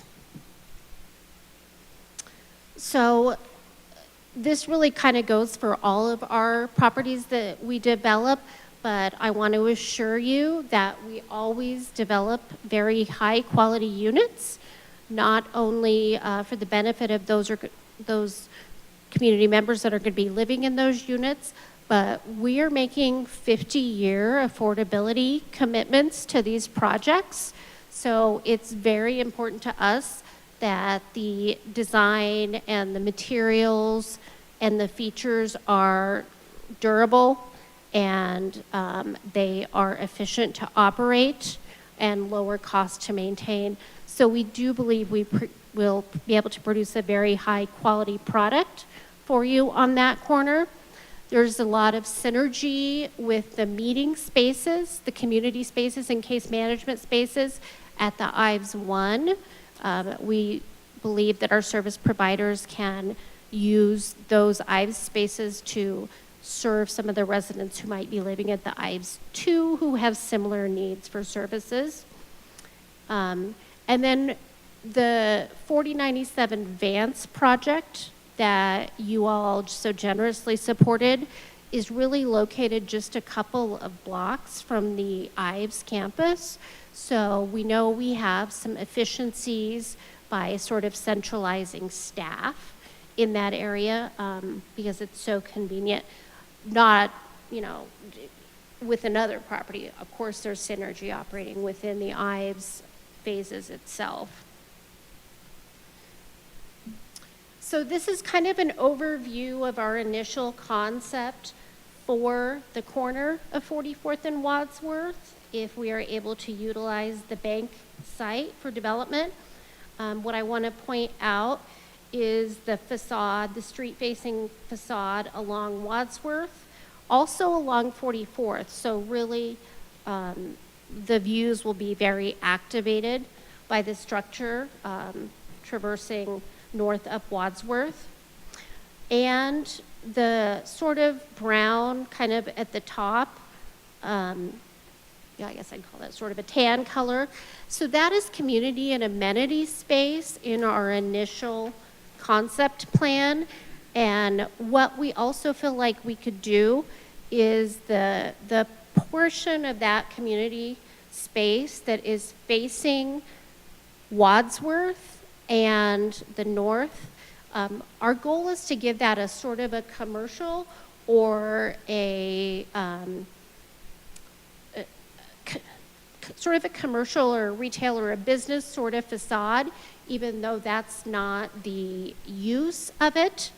We know that there's been interest in bringing a bit of a commercial or mixed-use feel to that corner, so we think we can do some of that just with design elements in the facade. We love the site because it is so convenient to transportation. We don't know, what the result of our parking study will be because it's not been completed on this site yet, but we appreciate some of the flexibility that you all have generously supported on second reading of your ordinance tonight. And we're excited to contribute to your affordable housing strategy. Again, we think that this could be a real catalyst to reinvigorate and reactivate Applebacher Park.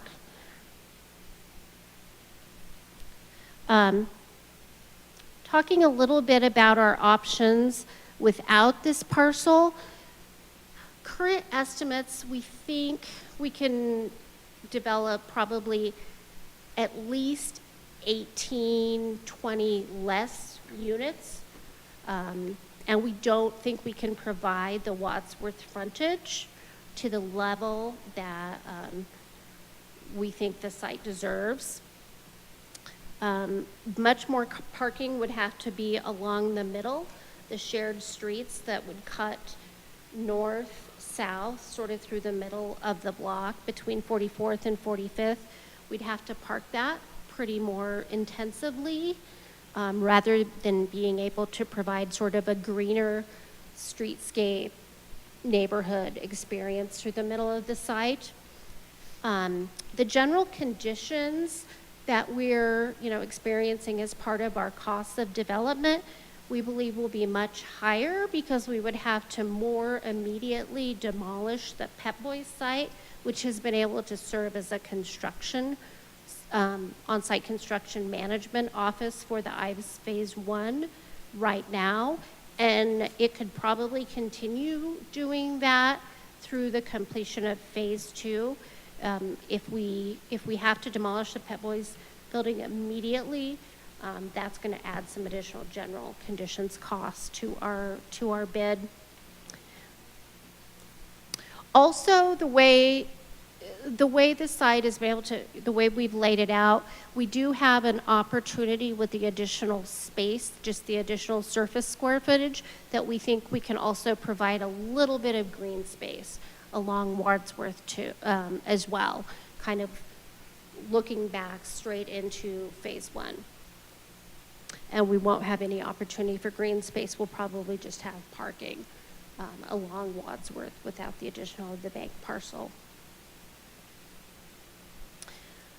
Talking about who we served, as I mentioned, we'll have some larger family units in this project. All units will serve residents with average income at or below 60%. We believe that this is definitely a workforce housing community, and that we will be able to provide some special preferences for residents experiencing housing insecurity who are referred to the project by the Wheat Ridge staff housing navigation team.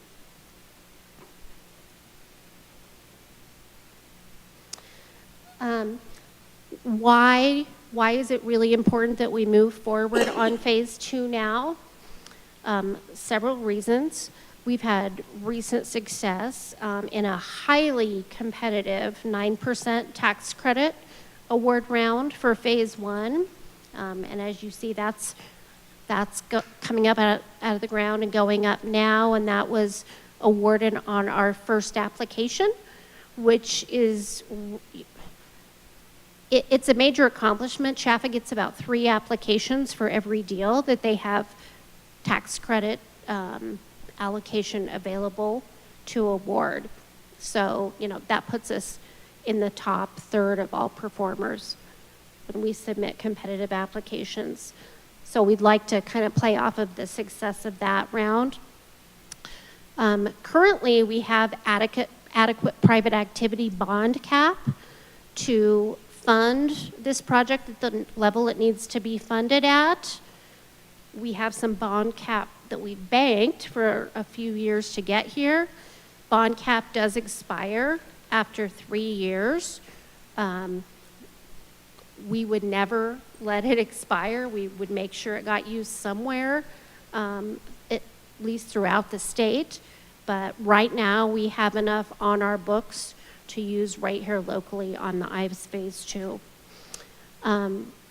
We feel like we have good cost data right now because of the recent closing and bidding of the Ives Phase 1 that's specific to that site. You know, our soil studies are done, things like that. Master planning is currently in place for the entire site, like you're seeing here. This is some early kind of ideas about the phasing. Well, that's pretty solid ideas about the phasing, actually. You can see one there in the blue, which is the 9%, 50 units going up now.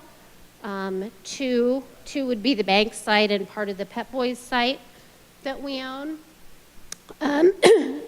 3 would assume, and it's just an assumption that we would at some point be able to utilize land on the lower right side that is owned by a private owner right now. And then Phase 4, which is the other retail building that we have leased out to a commercial tenant for the time being.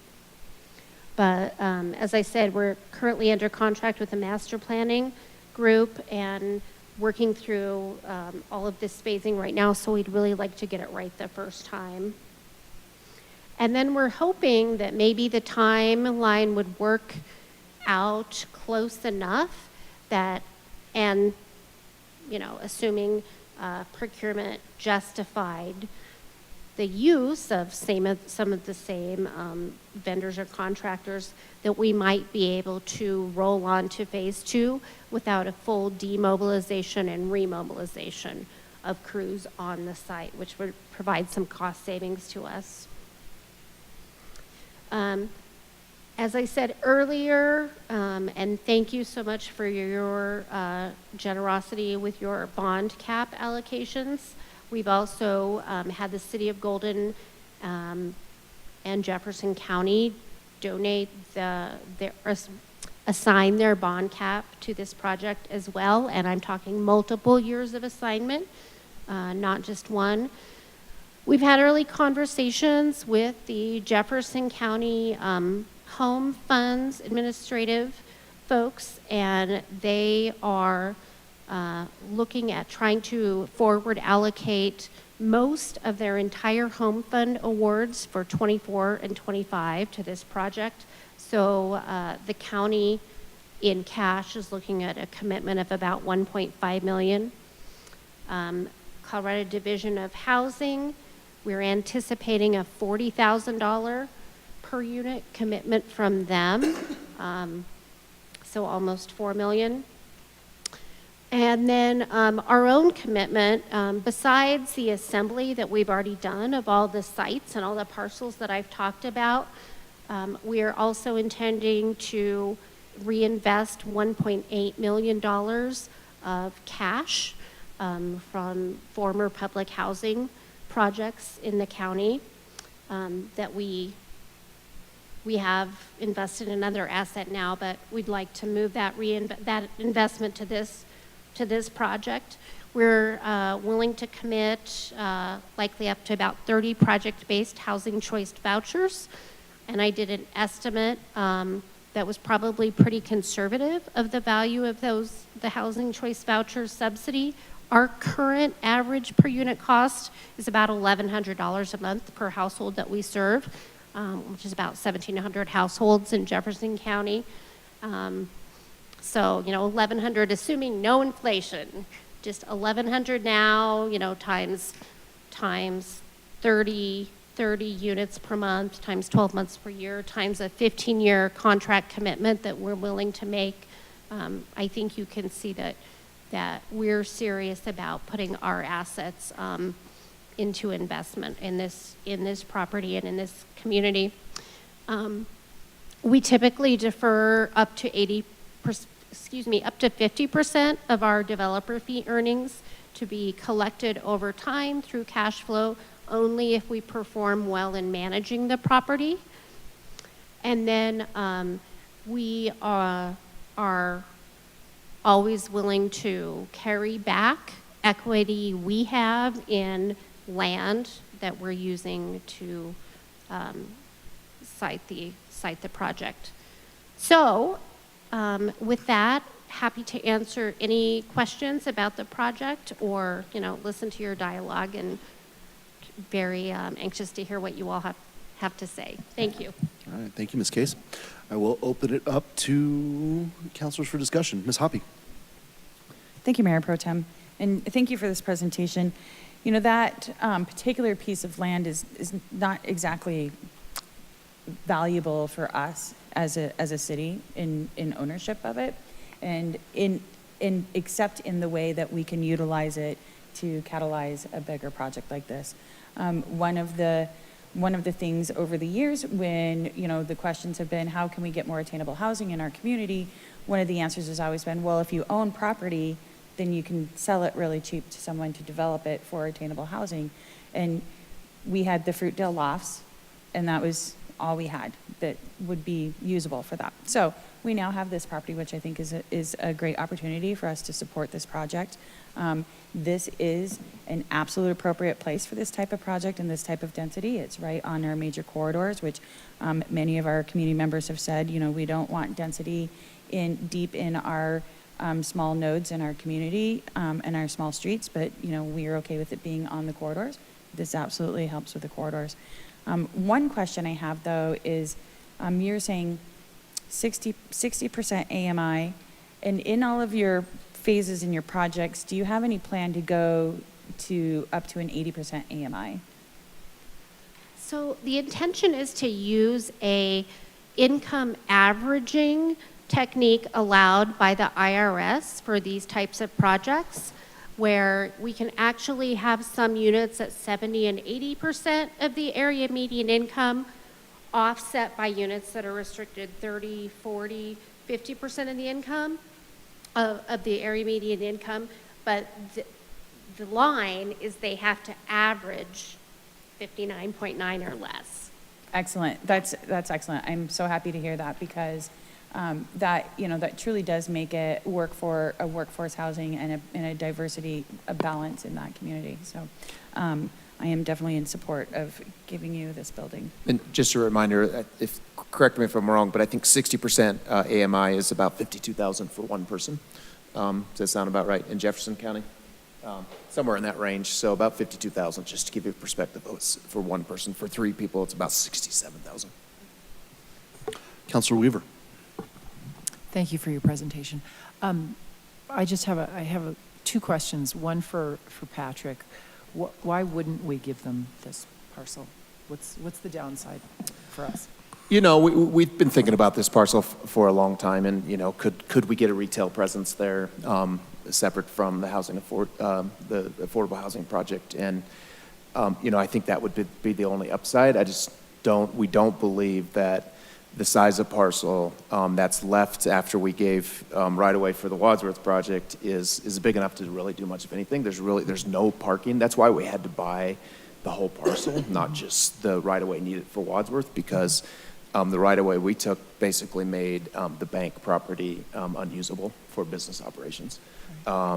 So we don't believe it would be very tight. It would probably be a very small, if anything, maybe a tiny drive-through of some sort. I'm not sure if that would even fit in with the new continuous flow interchange that's going to go in that area too. That's going to make that hard corner even more unusable for a retail presence, because it's going to be more difficult to get into that hard corner. Okay. So we believe that this use is probably the best use at this time, just because of, again, using the word synergy of what Foothills is doing. They own all the property around it. This is just a great opportunity, as Councilmember Hoppy said. We've never had an opportunity to land bank necessarily. That we did land bank for the Wadsworth project, and we believe this is a good use for the parcel. Well, I'm very supportive of this. I do have one more question, and I'm not sure if it's for both of you, but the other one is on the maps that were shown, my understanding is that AAA is still a separate parcel, and that's a business that's been in our community for a long time. Which one? I'm sorry. The AAA propane. Oh, propane, yes. And do you own that already, or is that, so that would only be my concern, is that I would like to not see them pressured, especially if we're going to give this other parcel. I just, the only thing I didn't agree with was it sounds like you have intentions to try and buy that, and I would not support pressuring that business, because it's a very old, well-respected Wheat Ridge business. So can either of you, one of you, talk about what it means to have propane near a housing facility like this? Amy, you want to go? Start. Yeah, so appreciate everything you have to say, and it's certainly not our interest as a steward of the public interest to push, a local small business owner in any way like that. Have we had conversations with them? Yes. Yes, we have. We're engaging in kind of an interactive dialogue about their future and the future of the site. So we've been doing some research, and we've got an environmental consultant trying to get to the bottom of what that might mean to have that site there.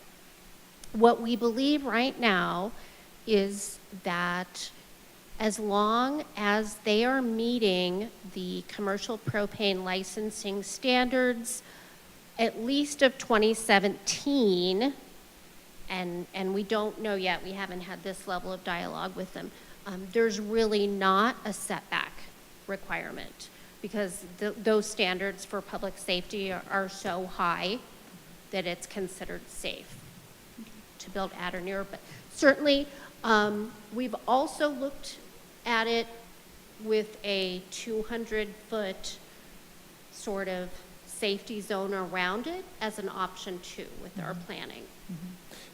Just as a reminder, I don't know if you remember, they've been a great business to work with, and they were very cooperative when the town center project went in across the street to the south of 44th, and worked with that developer because there was a blast zone issue there, and the developer worked with them to size their tanks down, I think, to smaller size so that it decreased the blast zone. So they've been great partners with the city, and the city hasn't had any conversations with them. Just with this project, it's all been Foothills. My only concern is I am supportive of us giving this parcel. It would just be very important to me that they were not pressured in any way, that it would, if they decided to sell, that would be their decision. But as a city, I'd like to continue to support them, because I think they have been a really good neighbor to the entire community. Thank you. Councilor Rome. Thank you, Mayor Pro Tem. One question: will there be any cost to the city if it cannot use the bank building in regards to construction office? And I know that's a temporary issue right now. Yeah, the city provided that building to Concrete Works, who's the contractor for the Wadsworth project. So it was kind of a bonus for them. And we've had discussions with Maria D'Andrea about the need for that building long term. She believes it's fine. Foothills would not need access to that building for probably a good year. So Concrete Works continue using it until then. At that point, they would need to find another construction office, and that would be their responsibility. Thank you. And then the next question I have is, if we were, the whole zoning for the project is mixed-use commercial, correct? The bank parcel is currently C1. So C1, to make this move forward quickly, we've already discussed with the planning department what a rezoning would look like. And I believe Amy mentioned a little bit, there's some deadlines here with Jaffa. And I think we need to have potentially the property in their ownership and rezoned by the end of September-ish. If the council gives direction this evening to move forward, we could probably have a rezoning public hearing on September 25th. Is that something that, and this is just in theory, but I know that the city initiated zoning for mixed-use commercial, also the mixed-use neighborhood. In theory, could the city right now say, we're just going to rezone this mixed-use commercial before the ownership takes place? We can, but it still has to go through the normal process. Yes. So we have to have the neighborhood meeting, we have to go through the posting requirements, planning commission, and 2 readings with city council. But that would expedite. Yeah, some we title could, work. we could still do it a little bit quicker than if it was privately owned, but Okay. September 25th is probably the soonest we can get it done. And then my last question is I think we'd all probably agree, if we were looking at this corner and you could rate it on a scale of 1 to 4, and 4 being the highest, the corner of Wadsworth and 44th is going to be the number 4. It's going to be the most valuable because it has the most visibility. And the northeast corner, would probably be a 1. And I make that point because, and I'm not against this. In fact, I'm in favor of it, but I just wonder if there's any opportunity, because we're getting rid of the O'Reillys, the Pep Boys, which were sales tax. We have a mixed-use commercial, or soon-to-be mixed-use commercial zone. Is there any possibility that we could have some type of portion of this project really be mixed use? So it would have some type of commercial component, and that it could, who knows, it could even be some type of small employment, or is that just totally off the table for this whole area? And I say it because of the visibility. It's such a visible, high-use visibility area. Yeah, hard corners are always the best the best for retail. I don't think anything's off the table, Mr. Ohm. I think we could take that chance, rezone it, and see what comes. Again, the site is very limited in size and the required parking. So for a commercial retail use, depending on what type of use it is, you're going to have a minimum amount of parking. I think combining this with the surrounding properties allows you to spread that parking out throughout a bigger area. So I think the likelihood of anything very viable coming to this corner is slim. And I think it's the biggest, it's a policy priority discussion, I guess, of what, if you want to support and contribute to an affordable housing project that's already adjacent there, or take a chance and to get a little bit more commercial.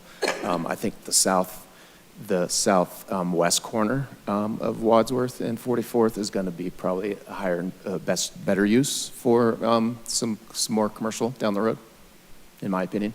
And then even on the east side of Wadsworth, south of 44th, there's redevelopment opportunities, I believe, down the road. Councilor Holteen? Thank you. I'll keep it somewhat brief. I'm excited to see that there's 2 and 3 bedroom units in this. I think we just really need options for families, and I think it's a good use of the site, and I'm glad it's in District 2. And to Mr. Ohm's point, I think if the development wasn't going around it, the site would feel different. But my experience is that I think actually having the site be entirely cohesive and Wadsworth facing, and really seeing that type of investment coming in will really catalyze some of the other commercial interests. It's been a little bit of an underutilized corner. So I think hopefully what goes in there actually catalyzes other improvements. And I just want to agree with what Ms. Weaver said. The propane company, they got one of my first District 2 Good Neighbor Awards. They're just a great business, and it's just one of those sort of businesses that provides a service in our community that so many of us need, and it's just wonderfully convenient, and they are just absolutely lovely to work with. So should they want to sell, may they have the freedom and be great partners for that. But I agree, we want to be careful to not pressure them. Councilor Weaver? And just to piggyback on that, I just want to clarify that the map that was shown is not current ownership of yours. So last time we had some issues around a map that was put up, and so the map that was put up earlier isn't your current ownership. So I just wanted to clarify that for anyone listening. Thanks. Councilor Dozman? Thank you. So it does indicate in the letter that the city's homeless coordinator will be able to make direct referrals. Is there any way that we can get like a first right of like referral? And I mean, this property could potentially sell for a significant amount, but it doesn't sound like it's a great area to redevelop. But we're talking about $1.9 million that we're kind of handing over, and you're a great partner, and we've supported you, and hopefully that can be reciprocated in having that first right of refusal for our, city and those experiencing homelessness within our area.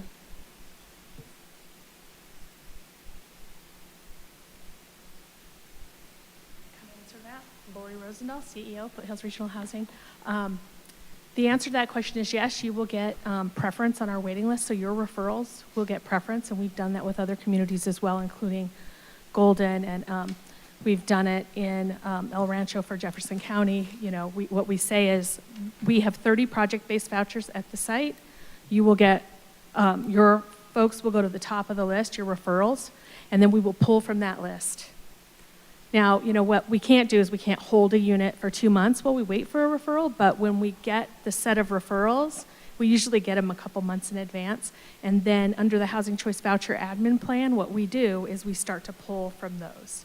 So your referrals go to the top. It's the only program we have where we can actually give preference to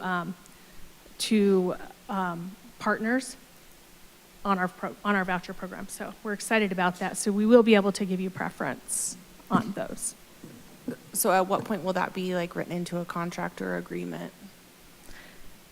No, I can't write it into any kind of agreement, but it's in our administrative plan. So it is a plan that's approved by HUD. So you'll be able to see it is a public plan, and it'll say right on there for the IVES 2 Wheat Ridge Homeless Navigation Program. We'll have preference on the waiting list. So it's written down.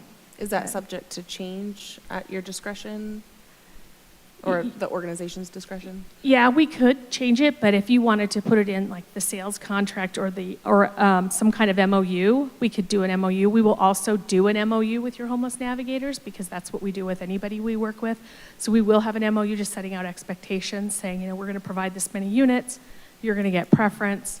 It'll be an MOU, but it won't be a full-on contract. Okay, thank you.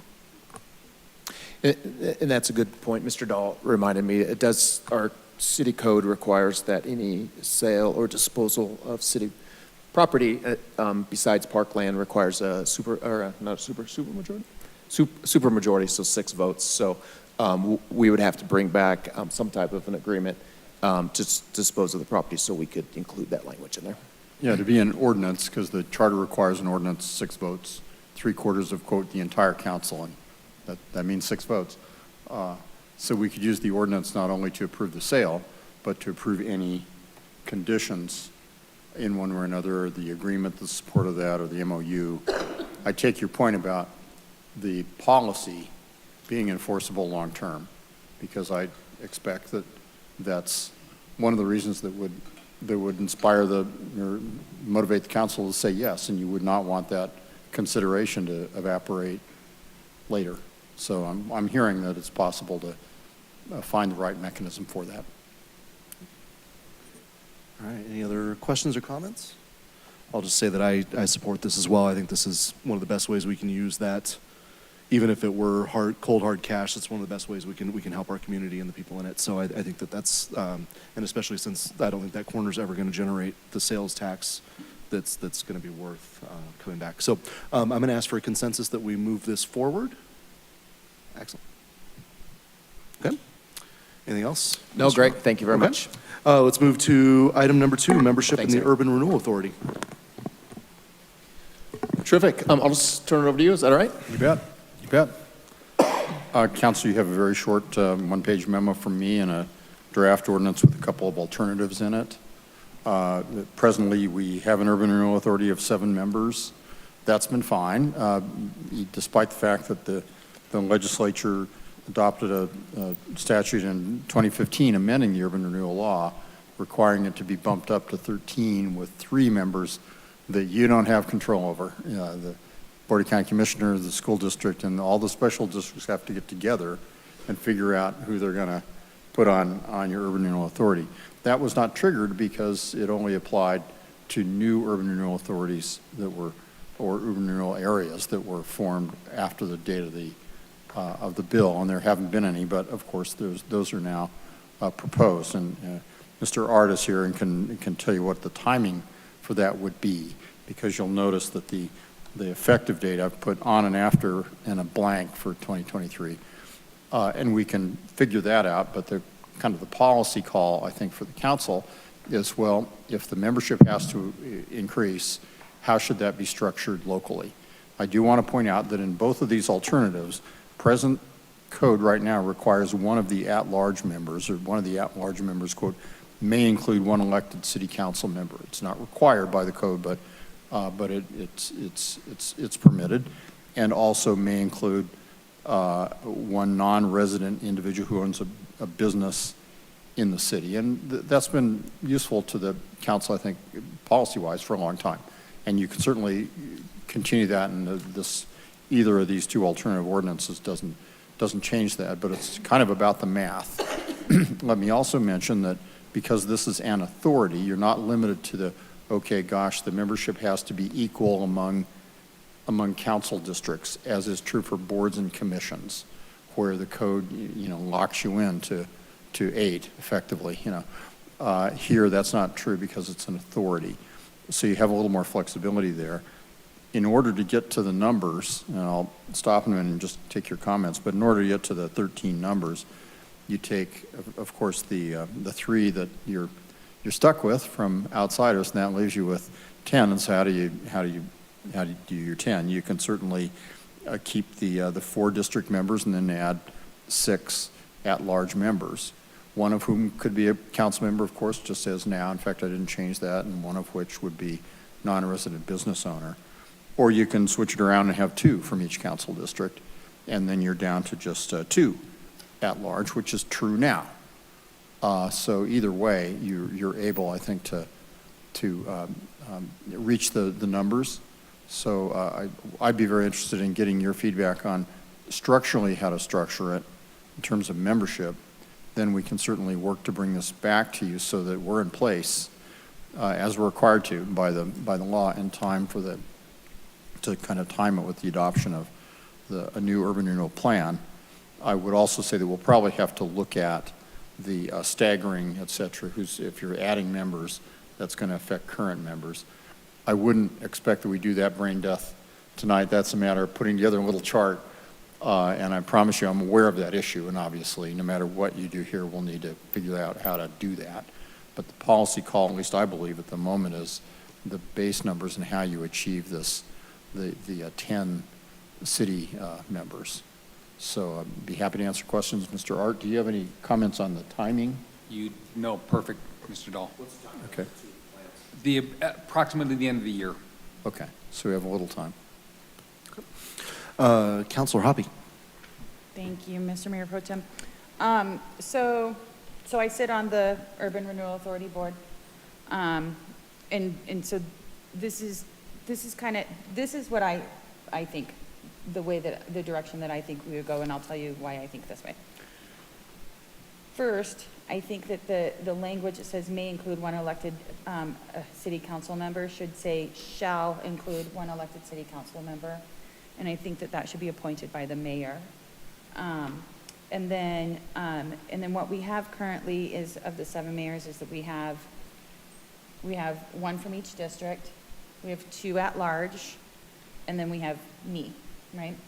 And so if we look at how do we expand that, my thoughts are we keep the 1 at each district, and then we have the appointed by the mayor council member, and then we have the 6 at large. Is that right? Wait.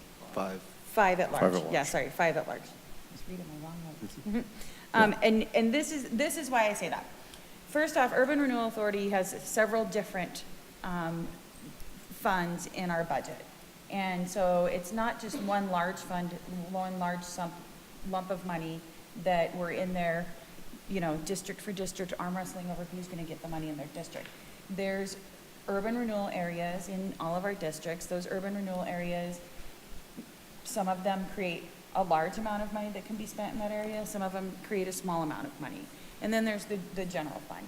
And so, for the general areas.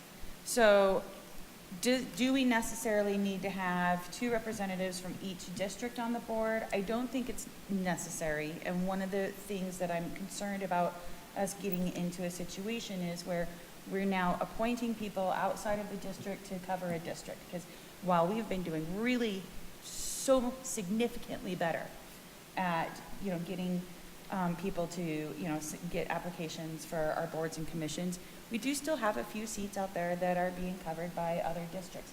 And so I think that we don't pigeonhole ourselves in that way. These people would also be a part of our community, minus the 3, right? The county, the school, the special districts. They'd also be a part of our community. And, if one district accidentally ends up overrepresented, just the fact that the way that our urban renewal areas are, it does not create like a power pole for one district over another. And so those are my comments on this. Councilor Weaver. I am fine with those comments. I am concerned that because it's not a board or a commission and it's an authority, like the Housing Authority, that there hasn't been turnover. And there doesn't seem to be term limits, and it seems like there are several sort of power brokers in the community that are on this and I'm not saying they're not great, but I also think there needs to be opportunity for different blood to come in to these various authorities and to give people a chance to do that. Because, when you go to the boards and commissions dinner, it's a lot of the same faces. And I think we've done some good encouragement of people on boards and commissions, but I am concerned. I would like to, if we're going to do that model, which I am not on that committee, so I don't know. And I take that recommendation. I'd like for us to think about term limits or something to that effect. Thanks. Councilor Holteen. Thank you, Mayor Pro Tem. I agree with the proposal that Ms. Hoppy's put forward for a lot of the same reasons, and I might depart just a little bit from what Ms. Weaver just said. The Urban Renewal Authority has a specific skill set that's really helpful. And having worked in real estate development for a lot of years, it's really nuanced, and it's much like our city treasurer. Like, we're really lucky when we can get people with those skill sets to really contribute. It's a lot of financial analysis. It's a lot of really understanding complex, financing options. And the districts kind of are, spread across the city, but, they're bigger districts or bigger urban renewal areas in different districts. So I think the district representation isn't as important to me as having the flexibility for the skill set for people who really understand the work and can contribute to it. And I am actually all for talking about term limits for boards and commissions when that comes forward. I think that there's a lot of value in encouraging people to stay on long enough to get into leadership positions, but something like an authority where you actually have some specific skill sets. I think this is one place where I think that tenure really does serve the community. And there's so many constraints like around what the urban renewal funds can be used for. So I definitely support the 1 per district with the 5 or the 6 at large, and I also support a shall for a city council member. And then on another topic, when it comes forward to boards and commissions, would very much look forward to talking about term limits there. Thank you. Councilor Ohm. Thank you, Mayor Pro Tem. I just have a question on how we come up with the terms. So we have, and correct me if I'm wrong, so we have boards and commissions, 3-year terms, correct? For some, I think, for the Urban Renewal Authority, it's 5-year terms. I understand that. Yeah. And then we have city council, the term is 4 years. So if you appoint a city council person and they're just starting, you're going to do 4 out of the 5 unless they get reelected. Yeah, and that term, that office will become vacant. Right.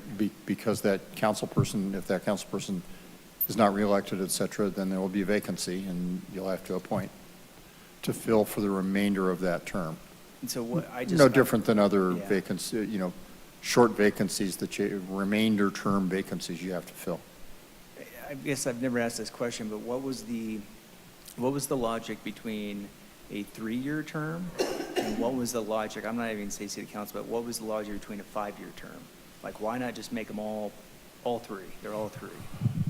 Or 5, what? I think 5 was initially dictated by state statute. The urban renewal law is in state statute, and I Okay. think they set it at 5, and I think we just adopted that, if I remember. Doesn't mean, I think Mr. Dahl's going to Yeah. speak to that. I think we have authority to change that, maybe? Yeah, I I'm think. good with that answer. I just Yeah, wanted to know why. I think we could. It's a matter of local concern. There's no reason, there's no statewide concern about the length of a term of a local appointee, in my opinion. Similarly, you could impose a term, 2 consecutive term limits. That's sort of a classic model out there, of course. Their term limits don't apply to appointed bodies. The Constitution applies them by default to elected bodies unless you opt out in some way, home rule. But you could certainly apply term limits, and I'd appreciate a little discussion on council, because while we're at it, this would be the time, to add that. And while we're at it, we'll have to say what makes terms consecutive. And, someone serves for 5 years, and they're off for how long before they can be reappointed. The default, and then I'll shut up, but the default usually is the terms are not considered consecutive if they're separated by the amount of time of a full term.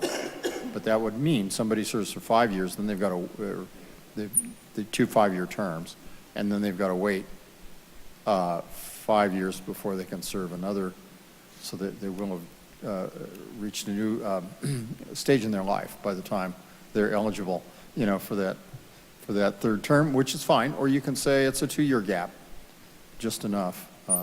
Those are kind of mix and match, a couple of choices for you. And yes, I would support a discussion on term limits. Thank you. Can you use your Councilor mic? Dozman? I just can't hear you. Yeah, Do you- I do support a future discussion on term limits. Thank you. Okay. Thank you. Councilor Dozman? Thank you. I agree. As a district that has had some challenges filling our district seats in some of the boards and commissions, I think that it does kind of get a little hairy when we're making out-of-district appointments, and I think having at-large members will prevent that from happening. I also agree with the shall consist of a city council member, and I would actually like to open the floor for discussion in shortening that term for urban renewal to potentially being 3 years, and then definitely appreciate the comments on term limits as far as boards and commissions, because I agree that we typically have a lot of people that get involved and want to stay involved, which is great, and I love that, but at the same time, we do tend to see some new blood, putting their names in the hat, and I think it's pretty discouraging for people to apply and see that they don't ever get any movement because we're pretty much appointing the same people over and over again.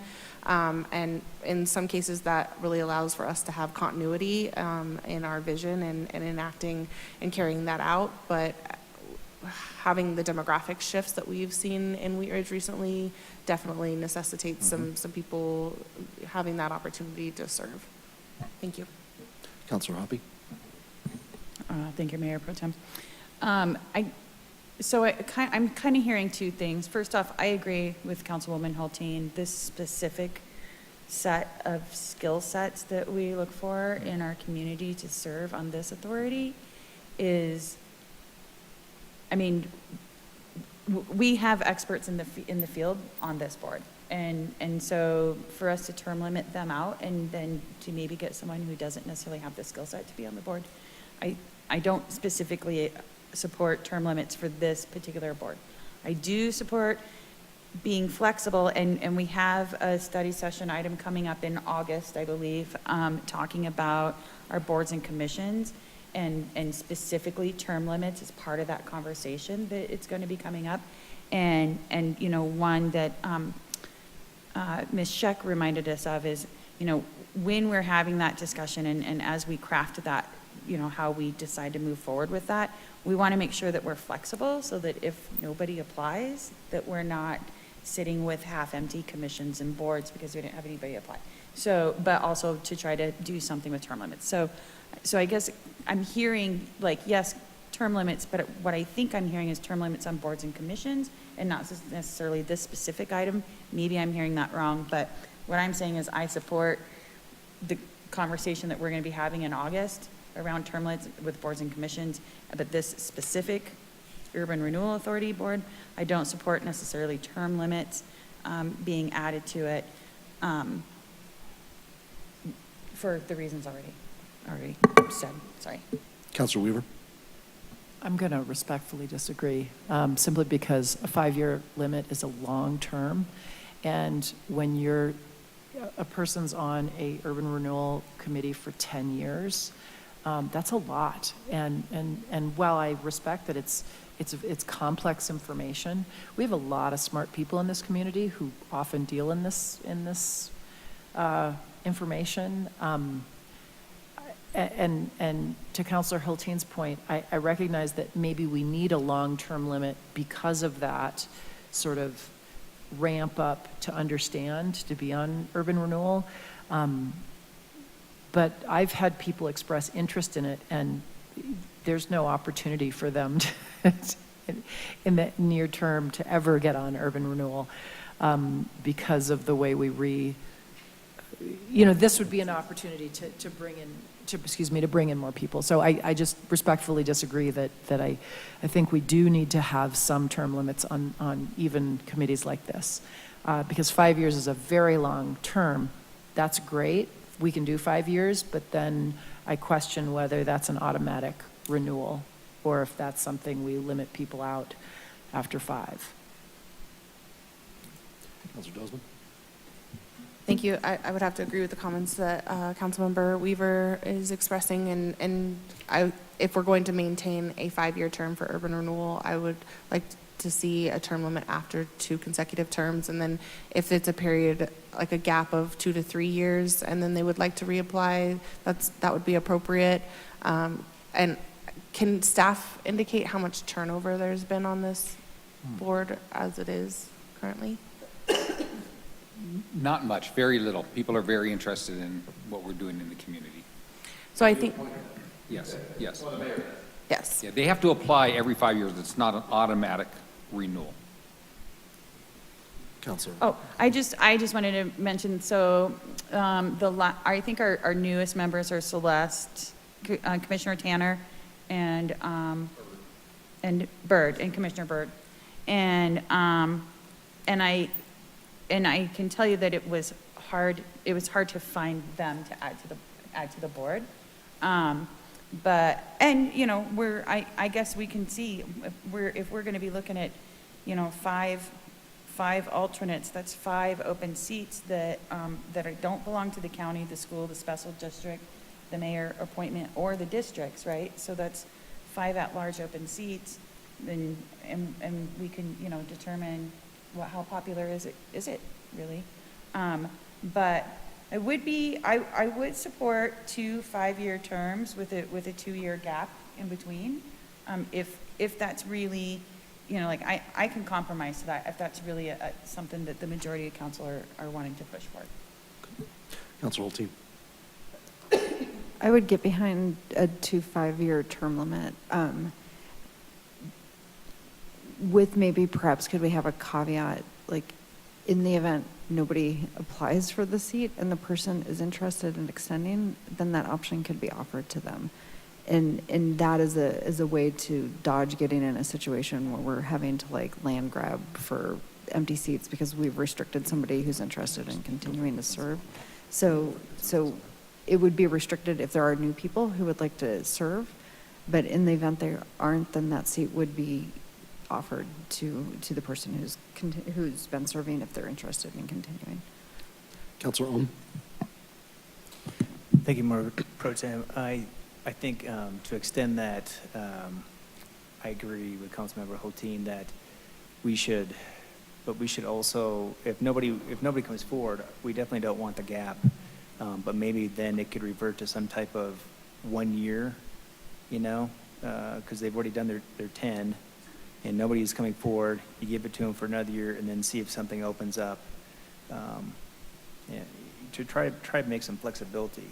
Because I've sat on the planning commission for many years, and at some point you're kind of thinking like, yeah, I need to step down, but there's nobody else, you know. And if the community wants me to serve, I want to serve the community, and I'd like to believe that a lot of people that are on these, you know, if it's or the boards of commissions, they do want to serve. But you know, I made it very clear to everybody when I was on the planning commission that if somebody else wanted my seat, I'm more than happy to give it up.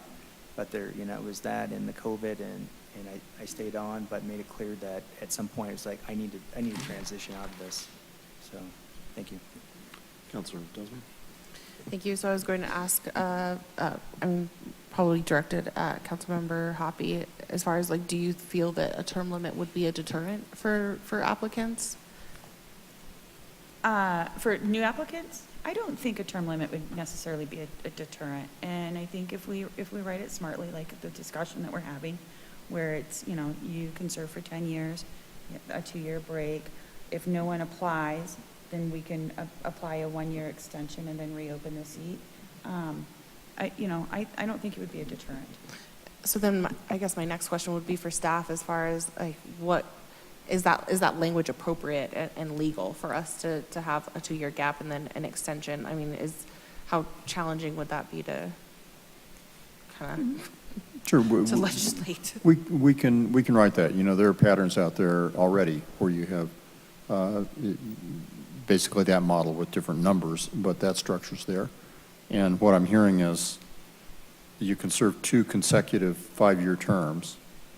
If you can't serve a 3rd term until you've been out of office for 2 years. Correct? That's what I've heard, and that's easily done. And I do think, and I could write it as sort of alternative language, but you know, if no application is received, and then someone who would otherwise be term limited, is what I'm hearing, could then be appointed to fill that term, and I think that's appropriate. And we've got models for that here too, where we've got, if you can't find someone in the district, you can go outside, so it's a similar approach. Am I right in thinking that there's no objection to the keeping the 4 seats within the council districts, 5 at large, requiring 1 member be a council member, so that gets you to 10. The language of the code right now also says that you can include 1 non-resident individual who owns an interest in a business, and I assume that could be one of the 5 at large still. That there's nothing wrong with retaining that. Okay, all right. I've made those notes. I don't know if you want to do a consensus to wrap it all together, or there's more discussion. Okay. Councilor Weaver, you had your hand up first. I would like to have a conversation, and so I guess I'm asking for support from other council members, because there's an issue that's with the term limits that we're also sort of touching at, which is we don't have a consistent way or a database of people who've applied for different things and what their interest is. We get them on a scrolling piece of PDF, and I know that Corey and I have talked to people who have applied for several different positions, never heard anything back from anyone. Sometimes it's in the paperwork that we have, sometimes it's not. And I'm not blaming anyone for that particular situation, but there doesn't seem to be a consistent way. You know, I know we've talked about the fact that we keep people's names somewhere. I don't know where that is. And I sort of question if they're being kept, because because we have these openings come up all the time, and it seems like it would be really easy to have some sort of database where we go and see, oh, okay, these persons are on this committee, these people have applied, they did not get on, they're still interested, and then we purge that system. I guess what I'm asking is we not only need to talk about term limits, but it feels like it ends up looking like there's preferential treatment on who gets picked for these various things. And while I realize it's at the behest of the council, it is not a transparent process what the application is for a lot of, at least that's what I've heard from constituents, because they've applied and then they haven't heard back after weeks, and they don't know what the situation is unless someone directly so I'd just like to have the conversation, not tonight, but some other time. Yeah, and I don't believe there's any preferential treatment of applicants. I think it's probably just the system that's in place. It's not very efficient. Yeah, I agree. And as somebody mentioned, that we have a study session, I think sometime in August. And thank you for allowing us to hire a management analyst. He is currently looking at that and across the country to seeing what other cities are doing, making this more efficient, so we don't lose applicants. Yeah, that will be coming later. Councilor Hobby. Yeah, I just also wanted to say, yeah, we hired a young man named Cole Hessep. That's one of his main charges from Ms. Scheck, and he's reached out to me and asked me some questions because of the historical knowledge that I have, because I used to work with Janice Smothers, she was our database on boards and commissions, and when we lost her, we lost all of that, and so it got messy. And I don't know if anybody remembers the old applications we had were terrible. We got newer, better applications. So yes, that is definitely going to be a part of that conversation in August. Do you have another question? Yeah, so I just had an additional question around the language of if somebody serves, let's say, in an at-large position and then wants to serve in a district position, will that be okay, or will we still allow or apply the term limits? My initial take would be, term limits are to get new people. Right. And the fact that you're moving from that seat to that seat, you're not new. Now, you can say it I differently. would agree, but does that need to be spelled out, or is that just assumed? I think it needs to be spelled out, although it would be easy to do. Okay. Can we move forward with a consensus, sparing out, or what Mr. Dahl spelled out earlier, where we have 4 district-appointed seats, we have 4 at large, I'm sorry. 5 at large. 5 at large, and 1 appointed by the mayor, shall be appointed by the mayor. We do a 2 5-year term with 2 consecutive 5-year terms with a 2-year limit, or with a 2-year gap, and that we can reapply if we don't have any applications for that spot, we can do a 1-year extension. Do we have consensus on that? Did you say just 1-year extension? 1-year extension if we don't have anybody to apply for that spot. And then we'll move all other conversation about term limits and stuff to that conversation in August for all the other boards and commissions. Does that answer your question, Mr. Dahl? Yes, it does. Thank you very much. Okay. Moving forward, we have staff reports. Nothing else tonight, thank you. All right, elected officials, do we have anything before we get out of here? Councilor Dozman? I know, just one quick thing. Councilmember Hoppy and I spoke, and we would like to have an item added to a study session in regards to the Lutheran Medical Center Foundation coming to present about naming opportunities for the new facility, and hopefully before budget season. Okay, we'll put that on somewhere. We'll take a look. We'll take a look. Oh, Rachel. Any other? Councilor Holteen? Oh my gosh, I forgot this. So, I've been walking around Happiness Gardens. I checked on the bees. They're doing okay, in case anyone's worried about the Happiness Garden bees. This Saturday morning is actually a work day, many hands work day, to add to the native plant exhibit at Happiness Gardens. So if y'all aren't getting dirty enough in your own backyards, please stop by Happiness Gardens between 7 and 9 a.m. to help the continued beautification and native habitatness of Happiness Gardens, and say hi to the bees. They're doing really well. Excellent. Anybody else? All right, seeing nothing else, we will adjourn the study session. We will be back in 2 weeks. So have a great 4th of July, everybody. Thank you.